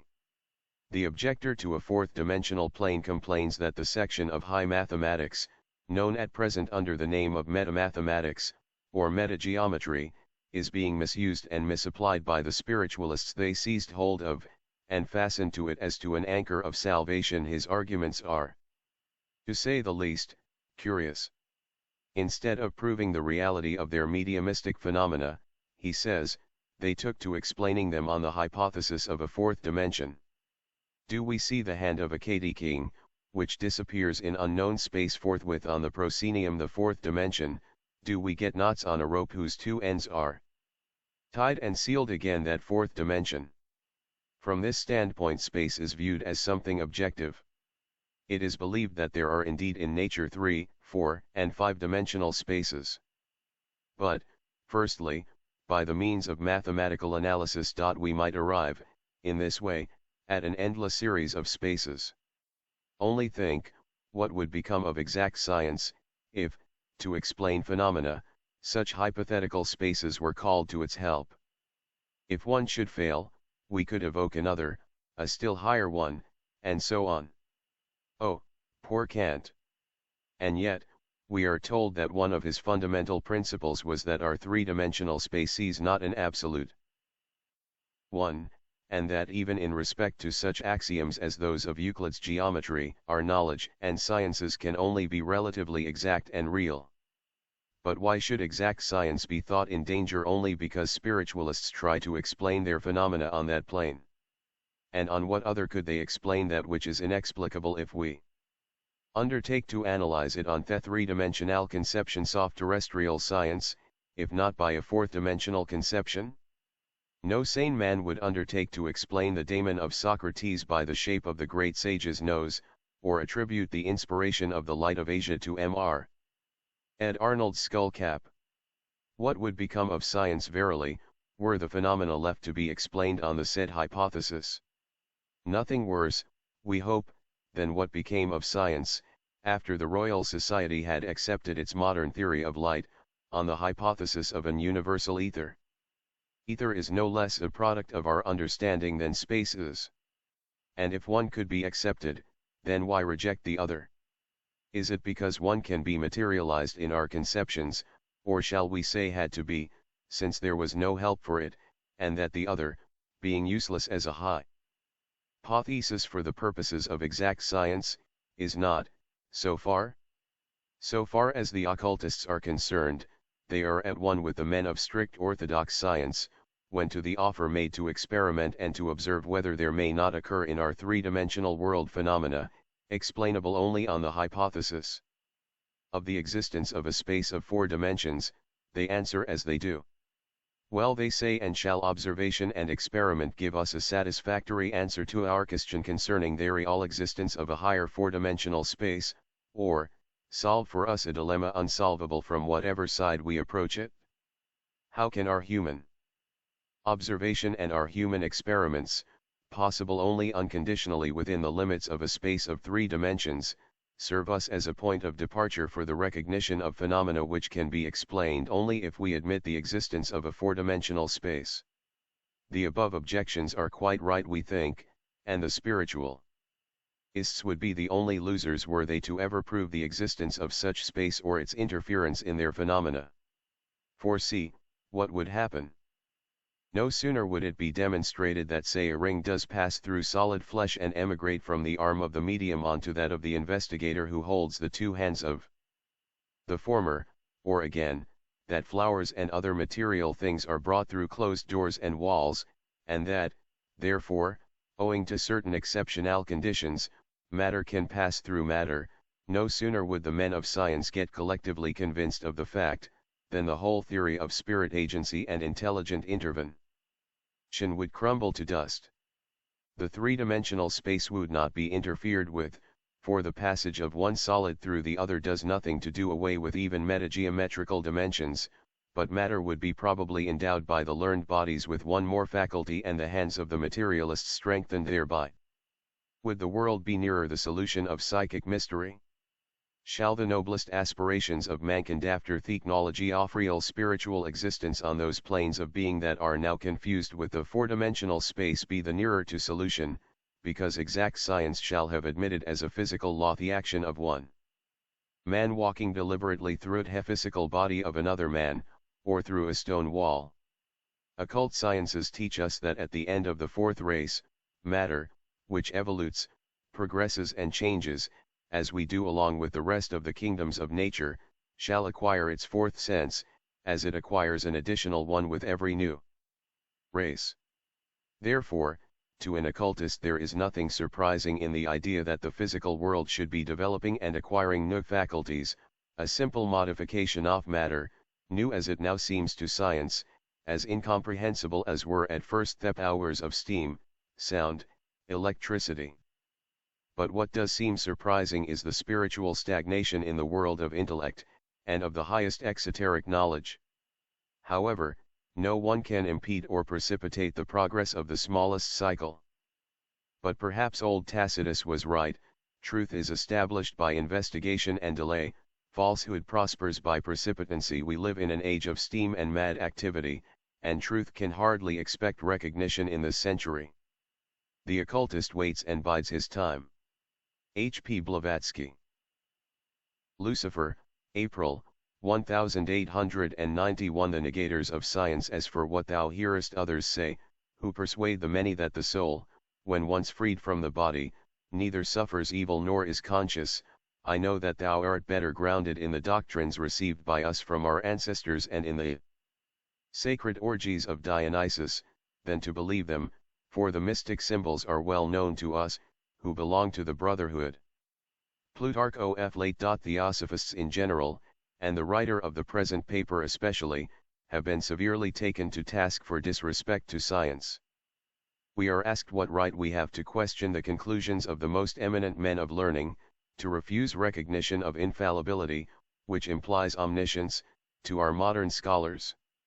How dare we, in short, contemptuously ignore their most undeniable and universally accepted theories, etc., etc. This article is written with the intention of giving some reasons for our skeptical attitude. To begin with, in order to avoid a natural misunderstanding in view of the preceding paragraph, let the reader at once know that the title, The Negators of Science, applies in no wise to Theosophists. Quite the reverse. By science we here mean ancient wisdom, while its negators represent modern materialistic scientists. Thus we have once more the sublime audacity of, David-like, confronting, with an old-fashioned theosophical sling for our only weapon, the giant Goliath armed with a coat of mail, and weighing 5,000 shekels of brass. Truly. Let the Philistine deny facts, and substitute for them his working hypotheses. We reject the latter and defend facts, the armies of the one living truth. The frankness of this plain statement is certain to awake all the sleeping dogs, and to set every parasite of modern science snapping at our editorial heels. Those wretched Theosophists, will be the cry. How long shall they refuse to humble themselves, and how long shall we bear with Thisville congregation? Well, it will certainly take a considerable time to put us down, as more than one experiment has already shown very naturally. Our confession of faith must provoke the wrath of every sycophant of the mechanical and animalistic theories of the universe and man, and the numbers of these sycophants are large, even if not very awe-inspiring. In our psyche of wholesale denial, the ranks of didymi are daily reinforced by every new-baked materialist and so-called infidel, who escapes, full of reactive energy, from the narrow fields of church dogmatism. We know the numerical strength of our foes and opponents, and do not underrate it. More, in this present case even some of our best friends may ask, as they have done before now, CM/Bono, why not leave our highly respectable, firmly rooted, official science, with her scientists and their flunkies, severely alone? Further on it will be shown why, when our friends will learn that we have very good reason to act as we do. With the true, genuine man of science, with the earnest, impartial, unprejudiced and truth-loving scholar of the minority, alas, we can have no quarrel, and he has all our respect. But to him who, being only a specialist in physical sciences however eminent, matters not, still tries to throw into the scales of public thought his own materialistic views upon metaphysical and psychological questions, a dead letter to him, we have a good deal to say. Nor are we bound by any laws we know of, divine or human, to respect opinions which are held erroneous in our school, only because they are those of so-called authorities in materialistic or agnostic circles. Between truth and fact, as we understand them, and the working hypotheses of the greatest living physiologists, though they answer to the names of Messrs. Huxley, Claude Bernard, Du Bois-Reymond, etc., etc., we hope never to hesitate for one instant. If, as Mr. Huxley once declared, soul, immortality and all spiritual things lie outside of his philosophical inquiry, physical basis of life, then as he has never inquired into these questions, he has no right to offer an opinion. They certainly lie outside the grasp of materialistic physical science, and, what is more important, to use Dr. Paul Jabir's felicitous expression, outside the luminous zone oimist of our materialistic scientists. These are at liberty to believe in the automatic action of nervous centers as primal creators of thought, that the phenomena of will are only a complicated form of reflex actions, and what not, but we are as much at liberty to deny their statements. They are specialists no more. As the author of Spiritisme et Fakirisme admirably depicts it, in his latest work. A number of persons, extremely enlightened on some special point of science, take upon themselves the right of pronouncing arbitrarily their judgment on all things, are ready to reject everything new which shocks their ideas, often for the sole reason that if it were true they could not remain ignorant of it. For my part, I have often met this kind of self-sufficiency in men whom their knowledge and scientific studies ought to have preserved from such a sad moral infirmity, had they not been specialists, holding to their specialty. It is a sign of relative inferiority to believe oneself superior. In truth, the number of intellects afflicted with such gaps, lacunes, is larger than is commonly believed. As there are individuals completely refractory to the study of music, of mathematics, etc., so there are others to whom certain areas of thought are closed. Such of these who might have distinguished themselves in medicine or literature, would probably have signally failed in any occupation outside of what one will call their lucid zone, by comparison with the action of those reflectors, which, during night, throw their light into a zone of luminous rays, outside of which all is gloomy shadow and uncertainty. Every human being has his own lucid zone, the extension, range, and degree of luminosity of which, varies with each individual. There are things which lie outside the conceptivity of certain intellects, they are outside their lucid zone. This is absolutely true whether applied to the scientist or his profane admirer. And it is to such scientific specialists that we refuse the right to sit in Solomon's seat, in judgment over all those who will not see with their eyes, nor hear with their ears. To them we say, we do not ask you to believe as we do, since your zone limits you to your specialty, but then do not encroach on the zones of other people. And, if you will do so nevertheless, if, after laughing in your moments of honest frankness at your own ignorance, after stating repeatedly, orally, and in print, that you, physicists and materialists, know nothing whatever of the ultimate potentialities of matter, nor have you made a own step towards solving the mysteries of life and consciousness, you still persist in teaching that all the manifestations of life and intelligence, and the phenomena of the highest mentality, are merely properties of that matter of which you confess yourselves quite ignorant, then you can hardly escape the charge of humbugging the world. 8. The word humbug is used one analyse des choses. Physiologie transcendantale. Dr. Paul Jabir, pages 33, 34. 2. In perfect strictness, it is true that chemical investigation can tell us little or nothing directly of the composition of living matter, and it is also in strictness true, that we know nothing about the composition of any body whatever, as it is. Professor Huxley. 3. This is what the poet laureate of matter, M.R. Tyndall, confesses in his works concerning atomic action, through pure excess of complexity. The most highly trained, ill-advisedly, in its strictest etymological Webstian meaning, that is, imposition under fair pretenses in this case, of science.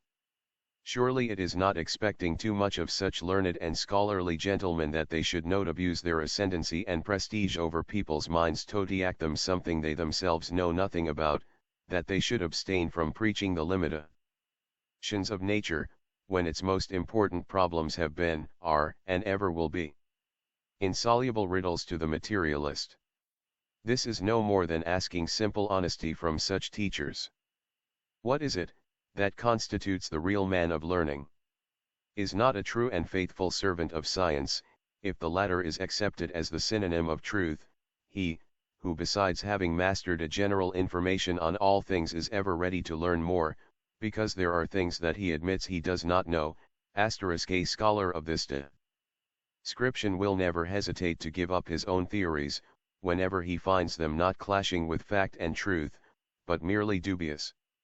For the sake of truth he will remain indifferent to the world's opinion, and that of his colleagues, nor will he attempt to sacrifice the spirit of a doctrine to the dead letter of a popular belief. Independent of man or party, fearless whether he gets at loggerheads with biblical chronology, theological claims, or the preconceived and enrooted theories of materialistic science, acting in his researches in an entirely unprejudiced frame of mind, free from personal vanity and pride. He will investigate truth for her own fair sake, not to please this or that faction, nor will he dislocate facts to make them fit in with his own hypothesis, or the professed beliefs of either state religion or official science. Such is the ideal of a true man of science, and such a one, whenever mistaken for even a Newton and a Humboldt have made occasional mistakes, will hasten to publish his error and correct it, and not act as the German naturalist, Haeckel, has done. What the latter did is worth a repetition. In every subsequent edition of his Pedigree of Man he has left uncore intellect, the most refined and disciplined imagination retires in bewilderment from the contemplation of the problem. We are struck dumb by an astonishment which no microscope can relieve, doubting not only the power of our instrument but even whether we ourselves possess the intellectual elements which will ever enable us to grapple with the ultimate structural energies of nature. And yet they do not hesitate to grapple with nature's spiritual and psychic problems, life, intelligence, and the highest consciousness, and attribute them all to matter. For and therefore it is not to such that these well-known humorous verses, sung at Oxford, would apply: I am the master of this college, and what I know not is not knowledge. Rec the Sogera, unknown to science, Quatrefages tells us, and his Prosimio allied to the loris, which he describes as without marsupial bones, but with placenta, ped. Of man, p. 77, when years ago it has been proved by the anatomical researches of Messrs. Alphonse Milne, Edwards, and Grandidier that the prosimios of Haeckel have no placenta, caterphages, the human species, p. 110. This is what we, Theosophists, call downright dishonesty.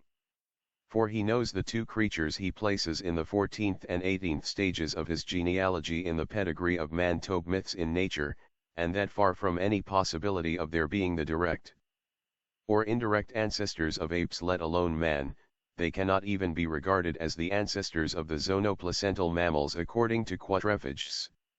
And yet Haeckel palms them off still, on the innocent, and the sycophants of Darwinism, only, as Quatrefages explains, because the proof of their existence arises from the necessity of an intermediate type. We fail to see any difference between the pious frauds of a Eusebius for the greater glory of God, and the impious deception of Haeckel for the greater glory of matter and man's dishonor. Both are forgeries, and we have a right to denounce both. The same with regard to other branches of science. A specialist, say a Greek or Sanskrit scholar, a paleographer, an archaeologist, an orientalist of any description, is an authority only within the limits of his special science, just as is an electrician or a physicist in theirs. And which of these may be called infallible in his conclusions? They have made, and still go on making mistakes, each of their hypotheses being only a surmise, a theory for the time being and no more. Who would believe today, with Koch's craze upon us, that hardly a few years ago, the greatest authority on pathology in France, the late Professor Vulpian, doyen of the Faculty of Medicine in Paris, denied the existence of the tubercular microbe? When, says Dr. Jabir, his friend and pupil, M. Uli, laid before the Academy of Sciences a paper on the tubercular bacillus, he was told by Vulpian that this germ could not exist, for had it existed it would have been discovered before now, having been hunted after for so many years.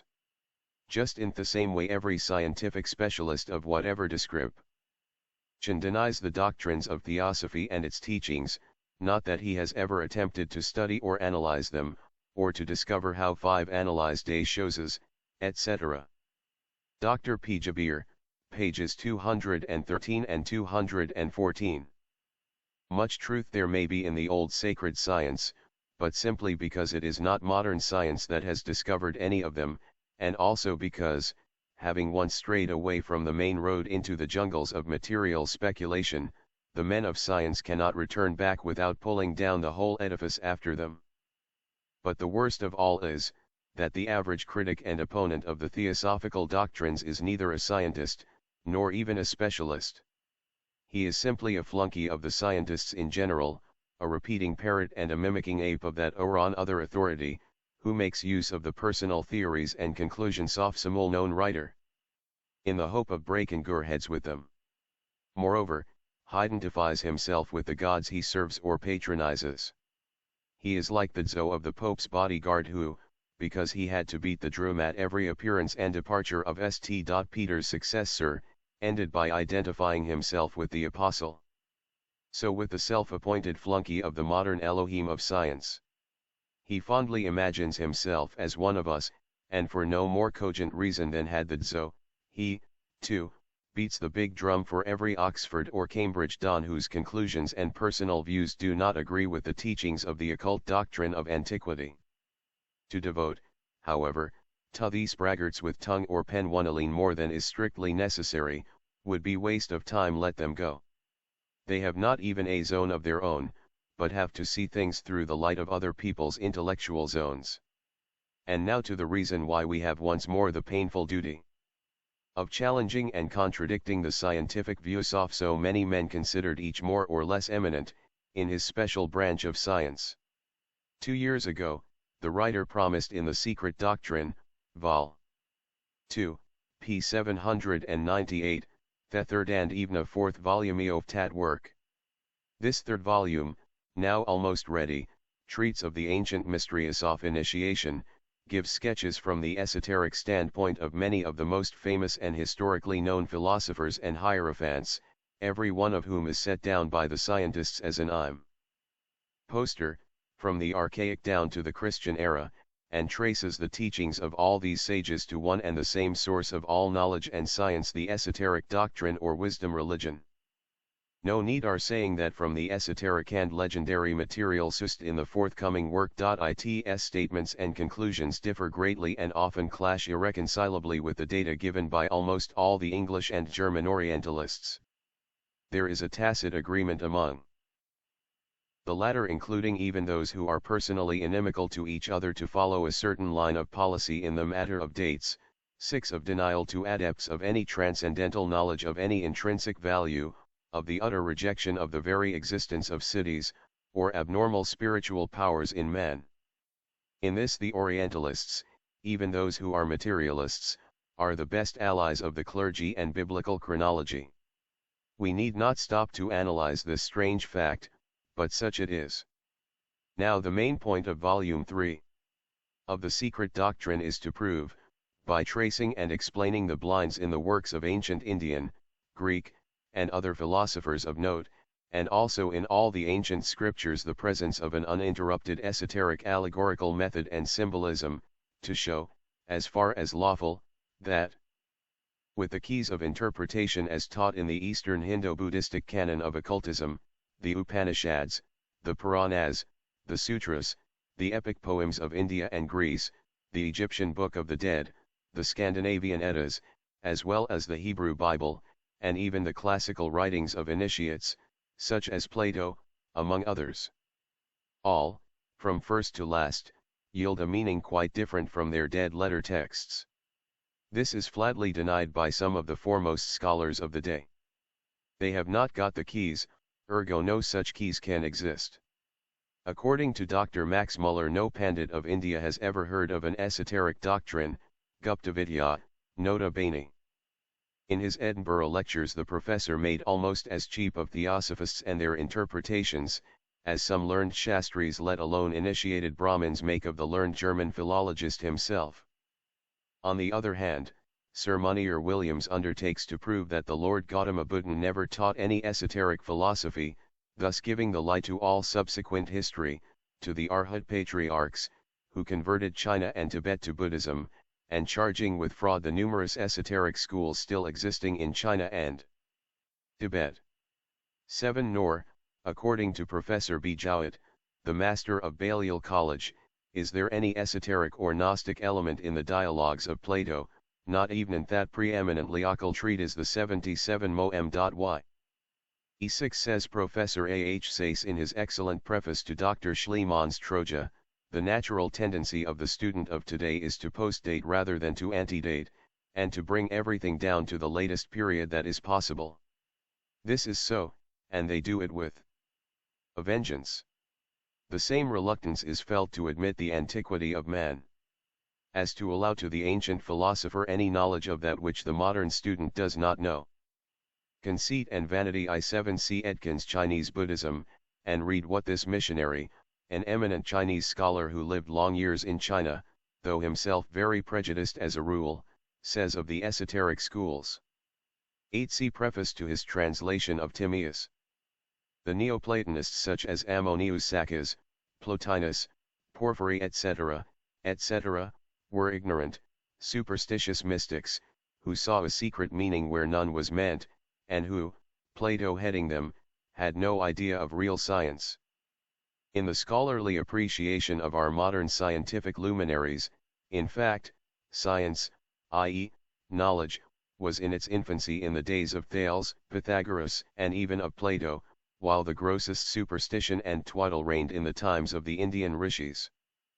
Panini, the greatest grammarian in the world, according to Professors Weber and Max Muller, was unacquainted with the art of writing, and so also everyone else in India, from Manu to Buddha, even so late as 300 years B.C. On the other hand, Professor A. H. Sayce, an undeniably great paleographer and Assyriologist, who kindly admits such a thing as an esoteric school and occult symbology among the Akkado-Babylonians, nevertheless claims that the Assyriologists have now in their possession all the keys required for the right interpretation of the secret glyphs of the hoary past.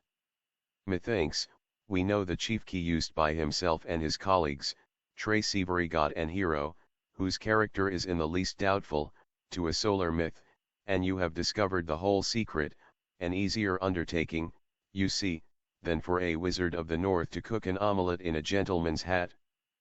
Finally, in the matter of esoteric symbology and mysteries, the Orientalists of today seem to have forgotten more than the initiated priests of the days of Sargon, 3750 years BC, according to Drive. Sayce, ever new. Such is the modest claim of the Hibbert lecturer for 1887. Thus, as the personal conclusions and claim of the above-named scholars, and many more, militate against the theosophical teachings, in this generation, at any rate, the laurels of conquest will never be accorded by the majority to the latter. Nevertheless, since truth and fact are on our side, we need not despair, but will simply bide our time. Time is a mighty conjurer, an irresistible leveler of artificially grown weeds and parasites, a universal solvent for truth. Magna est veritas et pravali bit. Meanwhile, however, the Theosophists cannot allow themselves to be denounced as visionaries, when not frauds, and it is their duty to remain true to their colors, and to defend their most sacred beliefs. This they can do only by opposing to the prejudiced hypotheses of their opponents, a. the diametrically opposite conclusions of their colleagues other scientists as eminent specialists in the same branches of study as themselves, and, b. the true meaning of sundry passages disfigured by these partisans, in the old scriptures and classics. But to do this, we can pay no more regard to these illustrious personages in modern science, than they do to the god-soft inferior races. Theosophy, the divine wisdom or truth is, no more than was a certain tribal deity a respecter of persons. We are on the defensive, and have to vindicate that which we know to be implicit truth, hence, for a few editorials to come, we contemplate a series of articles refuting our opponents however learned. And now it becomes evident why it is impossible for us to leave our eye respectable, firmly rooted official SC/EOS severely alone. Meanwhile we may close with a few parting words to our readers. Power belongs to him who knows. This is a very old axiom. Knowledge, or the first step to power, especially that of comprehending the truth, of discerning the real from the false, belongs only to those who place truth above their own petty personalities. Dozianly who having freed themselves from every prejudice, and conquered their human conceit and selfishness, are ready to accept every and any truth once the latter is undeniable and has been demonstrated to them. Those alone, I say, may hope to get at the ultimate knowledge of things. It is useless to search for such among the proud scientists of the day, and it would be folly to expect the aping masses of the profane to turn against their tacitly accepted idols. Therefore it is also useless for a theosophical work of any description to expect justice. Let some unknown Ms. of Macaulay, of Sir W. Hamilton, or John Stuart Mill, be printed and issued today by the Theosophical Publishing Company, and the reviewers, if any, would proclaim it ungrammatical and W. English, misty, and illogical. The majority judge of a work according to the respective prejudices of its critics, who in their turn are guided by the popularity or unpopularity of the authors, certainly never by its intrinsic faults or merits. Outside theosophical circles, therefore, the forthcoming volumes of The Secret Doctrine are sure to receive at the hands of the general public a still colder welcome than their two predecessors have found. In our day, as has been proved repeatedly, no statement can hope for a fair trial, or even hearing, unless its arguments run on the lines of legitimate and *he**inquiry, remaining strictly within the boundaries of either official, materialistic science, or emotional, orthodox theology. Our age, reader, is a paradoxical anomaly. It is preeminently materialistic, and as preeminently pietist, a Janus age, in all truth. Our literature, our modern thought and progress so-called, run on these two parallel lines, so incongruously dissimilar, and yet both so popular and so very proper and respectable, each in its own way. He who presumes to draw a third line, or even a hyphen of reconciliation, so to speak, between the two, has to be fully prepared for the worst. He will have his work mangled by reviewers, who after reading 3 lines on the first page, 2 in the middle of the book, and the closing sentence, will proclaim it unreadable. It will be mocked by the sycophants of science and church, misquoted by their flunkies, and rejected even by the pious railway stalls, while the average reader will not even understand its meaning. The still absurd misconceptions in the cultured circles of society about the teachings of the wisdom religion, Buddhism, after the admirably clear and scientifically presented explanation so fits elementary doctrines by the author of Esoteric Buddhism, are a good proof in point. They might serve as a caution even to those amongst us, who, hardened in almost a lifelong struggle in the service of our cause, are neither timid with their pens, nor in the least disconcerted or appalled by the dogmatic assertions of scientific authorities.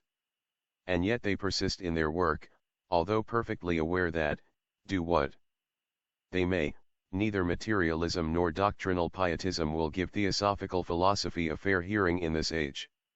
To the very end, our doctrine will be systematically rejected, our theories denied a place, even in the ranks of those ever-shifting, scientific ephemera called the working hypotheses of our day. To the advocates of the animalistic theory, our cosmogenetical and anthropogenetical teachings must be fairy tales, truly. How can we, asked one of the champions of the men of science of a friend, accept the rigmaroles of ancient babus, even if taught in antiquity, once they go in every detail against the conclusions of modern science? As well ask us to replace Darwin by Jack the Giant Killer.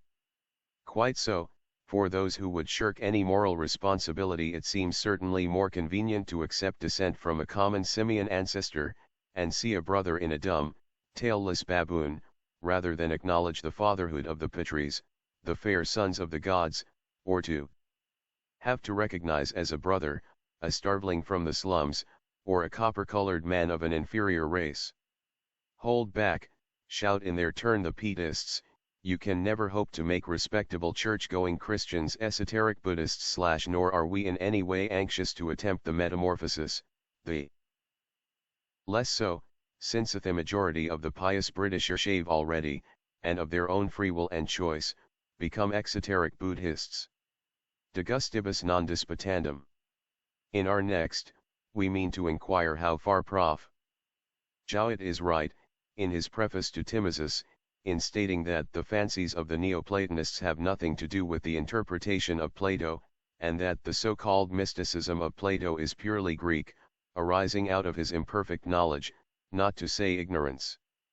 The learned master of Balliol denies the use of any esoteric symbology by Plato in his works. We Theosophists maintain it and must try to give our best proofs for the claims preferred. 2. On authorities in general, and the authority of materialists, especially in assuming the task of contradicting authorities and of occasionally setting at naught the well-established opinions and hypotheses of men of science, it becomes necessary in the face of repeated accusations to define our attitude clearly at the very outset. Though, where the truth of our doctrines is concerned, no criticism and no amount of ridicule can intimidate us, we would nevertheless be sorry to give one more handle to our enemies, as a pretext for an extra slaughter of the innocent, nor would we willingly lead our friends into an unjust suspicion of that to which we are not in the least prepared to plead guilty. One of such suspicions would naturally be the idea that we must be terribly self-opinionated and conceited. This would be false from A to Z. It does not at all stand to reason that because we contradict eminent professors of science on certain points, we therefore claim to know more than they do of science, nor, that we even have the benighted vanity of placing ourselves on the same level as these scholars. Those who would accuse us of this would simply be talking nonsense, for even to harbor such a thought would be the madness of conceit, and we have never been guilty of this vice. Hence, we declare loudly to all our readers that most of those authorities we find fault with, stand in our own opinion immeasurably higher in scientific knowledge and general information than we do. But, this conceded, the reader is reminded that great scholarship in no way precludes great bias and prejudice, nor is it a safeguard against personal vanity and pride. A physicist may be an undeniable expert in acoustics, wave vibrations, etc., and be no musician at all, having no ear for music. None of the modern bootmakers can write as Count Leo Tolstoy does, but any tyro in decent shoemaking can take the great novelist to task for spoiling good materials in trying to make boots. Moreover, it is only in the legitimate defensio of our time-honored theosophical doctrines, opposed by many on the authority of materialistic scientists, entirely ignorant of psychic possibilities, in the vindication of ancient wisdom and its adepts, that we throw down the gauntlet to modern science if in their inconceivable conceit and blind materialism they will go on dogmatizing upon that about which they know nothing, nor do they want to know. Then those who do know something have a right to protest and to say so publicly and in print. Many must have heard of the suggestive answer made by a lover of Plato to a critic of Thomas Taylor, the translator of the works of this great sage. Taylor was charged with being but a poor Greek scholar, and not a very good English writer. True, was the pert reply, Tom Taylor may have known far less Greek than his critics, but he knew Plato far better than any of them does. And this we take to be our own position. We claim no scholarship in either dead or living tongues, and we take no stock in philology as a modern science. But we do claim to understand the living spirit of Plato's philosophy, and the symbolical meaning of the writings of this great initiate, better than do his modern translators, and for this very simple reason. The hierophants and initiates of the mysteries in the secret schools in which all the sciences inaccessible and useless to the masses of the profane were taught, had one universal, esoteric tongue, the language of symbolism and allegory. This language has suffered neither modification nor amplification from those remote times down to this day. It still exists and is still taught. There are those who have preserved the knowledge of it, and also oft arcane meaning of the mysteries, and it is from these masters that the writer of the present protest had the good fortune of learning, howbeit imperfectly, the said language. Hence her claim to a more correct comprehension of the arcane portion of the ancient texts written by avowed initiates such as were Plato and Iamblichus, Pythagoras, and even Plutarch then can be claimed by, or expected from, those who, knowing nothing whatever of that language and even denying its existence altogether, yet set forth authoritatively and conclusively views on everything Plato and Pythagoras knew or did not know, believed in or disbelieved. It is not enough to lay down the audacious proposition, that an ancient philosopher is to be interpreted from himself, i.e., from the dead letter texts and by the contemporary history of thought. Prof. Jowett, he who lays it down has first of all to prove to the satisfaction, not of his admirers and himself alone, but of all, that modern thought does not wool gather in the question of philosophy as it does on the lines of materialistic science. Modern thought denies divine spirit in nature, and the divine element in mankind, the soul's immortality and every noble conception inherent in man. We all know that in their endeavors to kill that which they have agreed to call superstition and the relics of ignorance, red religious feelings and metaphysical concepts of the universe and man, materialists like Professor Huxley or Mr. Grant Allen are ready to go to any length in order to ensure the triumph of their soul-killing science. But when we find Greek and Sanskrit scholars and doctors of theology, playing into the hands of modern malarialistic thought, pooh-poohing everything they do not know, or that of which the public or rather society, whichever follows in its impulses the craze of fashion, of popularity or unpopularity disapproves, then we have the right to assume one of two things: the scholars who act on these lines are either moved by personal conceit, or by the fear of public opinion, they dare not challenge it at the risk of unpopularity. In both cases they forfeit their right to esteem as authorities. For, if they are blind to facts and sincere in their blindness, then their learning, however great, will do more harm than good, and if, while fully alive Hosi universal truths which antiquity knew better than we do, though it did express them in more ambiguous and less scientific language, our philosophers will still keep them under the bushel for fear of painfully dazzling the majority's eyes, then the example they set is most pernicious. They suppress the truth and disfigure metaphysical conceptions, as their colleagues in physical science distort facts in material nature into mere props to support their respective views, on the lines of popular hypotheses and Darwinian thought. And if so, what right have they to demand a respectful hearing from those to whom truth is the highest as the noblest, of all religions? The negation of any fact or claim believed in by the teeming millions of Christians and non-Christians, of a fact, moreover, impossible to disprove, is a serious thing for a man of recognized scientific authority, in the face of its inevitable results. Denials and rejections of certain things, hitherto held sacred, coming from such sources, are, for a public taught to respect scientific data and bulls, as good as unqualified assertions. Unless uttered in the broadest spirit of agnosticism and offered merely as a personal opinion, such a spirit of wholesale negation, especially when confronted with the universal belief of the whole of antiquity, and of the incalculable hosts of the surviving Eastern nations in the things denied, becomes pregnant with dangers to mankind. Thus the rejection of a divine principle in the universe, of soul and spirit in man and of his immortality, by one set of scientists, and the repudiation of any esoteric philosophy existing in antiquity, hence, of the presence of any hidden meaning based on that system of revealed learning in the sacred writings of the East, the Bible included, or in the works of those philosophers who were confessedly initiates, by another set of authorities, are simply fatal to humanity. Between missionary enterprise encouraged far more on political than religious grounds 9 and scientific materialism, both teaching from two diametrically opposite poles that which neither can prove or disprove, and mostly that which they themselves take on blind faith or blind hypothesis, the millions of the growing generations must find themselves at sea. They will not know, any more than their parents know now, what to believe in, whither to turn for truth. Weightier proofs are thus required now by many than the mere personal assumptions and negations of religious fanatics and irreligious materialists, that such or another thing exists or has no existence. We Theosophists were not so easily caught on the hook baited with either salvation or annihilation. We claim our right to demand the weightiest, and to us undeniable proofs that truth is in the keeping of science and theology. And as we find no answer forthcoming, we claim the right to argue upon every undecided question, by analyzing the assumptions of our opponents. We, who believe 9, we maintain that the fabulous sums spent on, and by, Christian missions, whose propaganda brings forth such wretched moral results and gets so few renegades, are spent with a political object in view.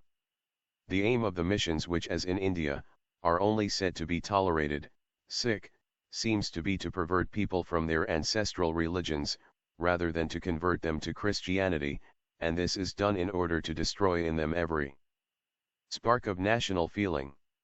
When the spirit of patriotism is dead in a nation, it very easily becomes a mere puppet in the hands of the rulers. In occultism and the archaic esoteric philosophy, do not, as already said, ask our members to believe as we do, nor charge them with ignorance if they do not. We simply leave them to make their choice.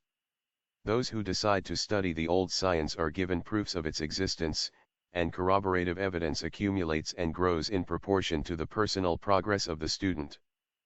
Why should not the negators of ancient science, to wit, modern scholars, do the same in the matter of their denials and assertions, i.e., why don't they refuse to say either yet or way in regard to that which they really do not know, instead of denying or affirming it a priori as they all do? Why do not our scientists proclaim frankly and honestly to the whole world, that most of their notions, e.g., on life, matter, ether, atoms, etc., each of these being an unsolvable mystery to them, are not scientific facts and axioms, but simple working hypotheses? Or again, why should not Orientalists, but too many of them are reverends or a Regius Professor of Greek, a doctor of theology, and a translator of Plato, like Professor Jowett, mention, while giving out his personal views on the Greek sage, that there are other scholars as learned as he is who think otherwise? This would only be fair, and more prudent too, in the face of a whole array of evidence to the contrary, embracing thousands of years in the past. And it would be more honest than to lead less learned people than themselves into grave errors, by allowing those under the hypnotic influence of authority, and thus but too inclined to take every ephemeral hypothesis on trust, to accept as proven that which has yet to be proved. But the authorities act on different lines. Whenever a fact, in nature or in history, does not fit in with, and refuses to be wedged into, one of their personal hypotheses, accepted as religion or science by the solemn majority, forthwith it is denied, declared a myth, or revealed scriptures are appealed to against it. It is this which brings Theosophy and its occult doctrines into everlasting conflict with certain scholars and theology. Leaving the latter entirely out of question in the present article, we will devote our protest, for the time being, but to the former. So, for instance, many of our teachings corroborated in a mass of ancient works, but denied piecemeal, at various times, by sundry professors, have been shown to clash not only with the conclusions of modern science and philosophy, but even with those passages from the old works to which we have appealed for evidence. We have but to point to a certain page of some old Hindu work, to Plato or some other Greek classic, as corroborating some of our peculiar esoteric doctrines, to chp. b. Theosophical Literature Isis Unveiled, a Master Key to the Mysteries of Ancient and Modern Science and Theology by H.P. Blavatsky Vol. I Science, XLV plus 628 pages. Vol. 2 Theology, 4 plus 640 pp. This exhaustive study of religion and science was Madame Blavatsky's first presentation of Theosophy to the modern world. It is reproduced in photographic facsimile of the original edition, 1877, 2 volumes bound in one cloth, complete with general index and supplementary topical index. American edition TEIE Secret Doctrine, The Synthesis of Science, Religion, and Philosophy by H.P. Blavatsky Volume 1 C0 SM0 Genesis, Slady I plus 676 pages. Volume U Anthropogenesis, 14 plus 798 pages. A systematic development of theosophical teachings on cosmogenesis, anthropogenesis, symbolism, comparative religion, with extensive comparisons of ancient wisdom with scientific conceptions. Facsimile of original, 1888, edition, 2 volumes bound in one cloth, complete with index, XXXPP. American edition Index to the Secret Doctrine, all volume and page reference to the original edition, London 1888, and to the photographic facsimile reproduction, listed above, reprint X plus 172 pages.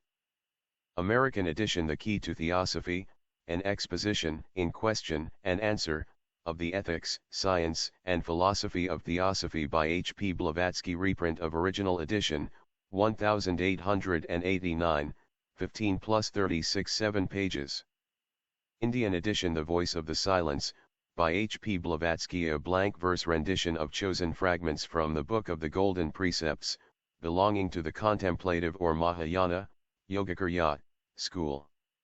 Reprint of the original edition, 1889, 4 plus 79 pages, cloth.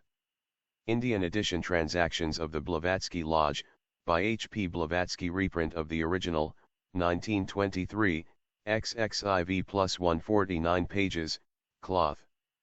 American edition A Modern Panarayan, by H. P. Blavatsky. A collection of fugitive fragments. American edition The Ocean of Theosophy by William Q. Judge. A comprehensive text on the theosophical philosophy by a co-founder of the theosophical movement, widely used as a text in study classes. Reprint of original edition, 1893, 15 plus 182 pages. Indian edition The Bhagavad Gita rendered into English by William Q. Judge. An ancient dialogue of philosophical religion from the Hindu epic, the Mahabharata. Cloth, 18 plus 133 pages.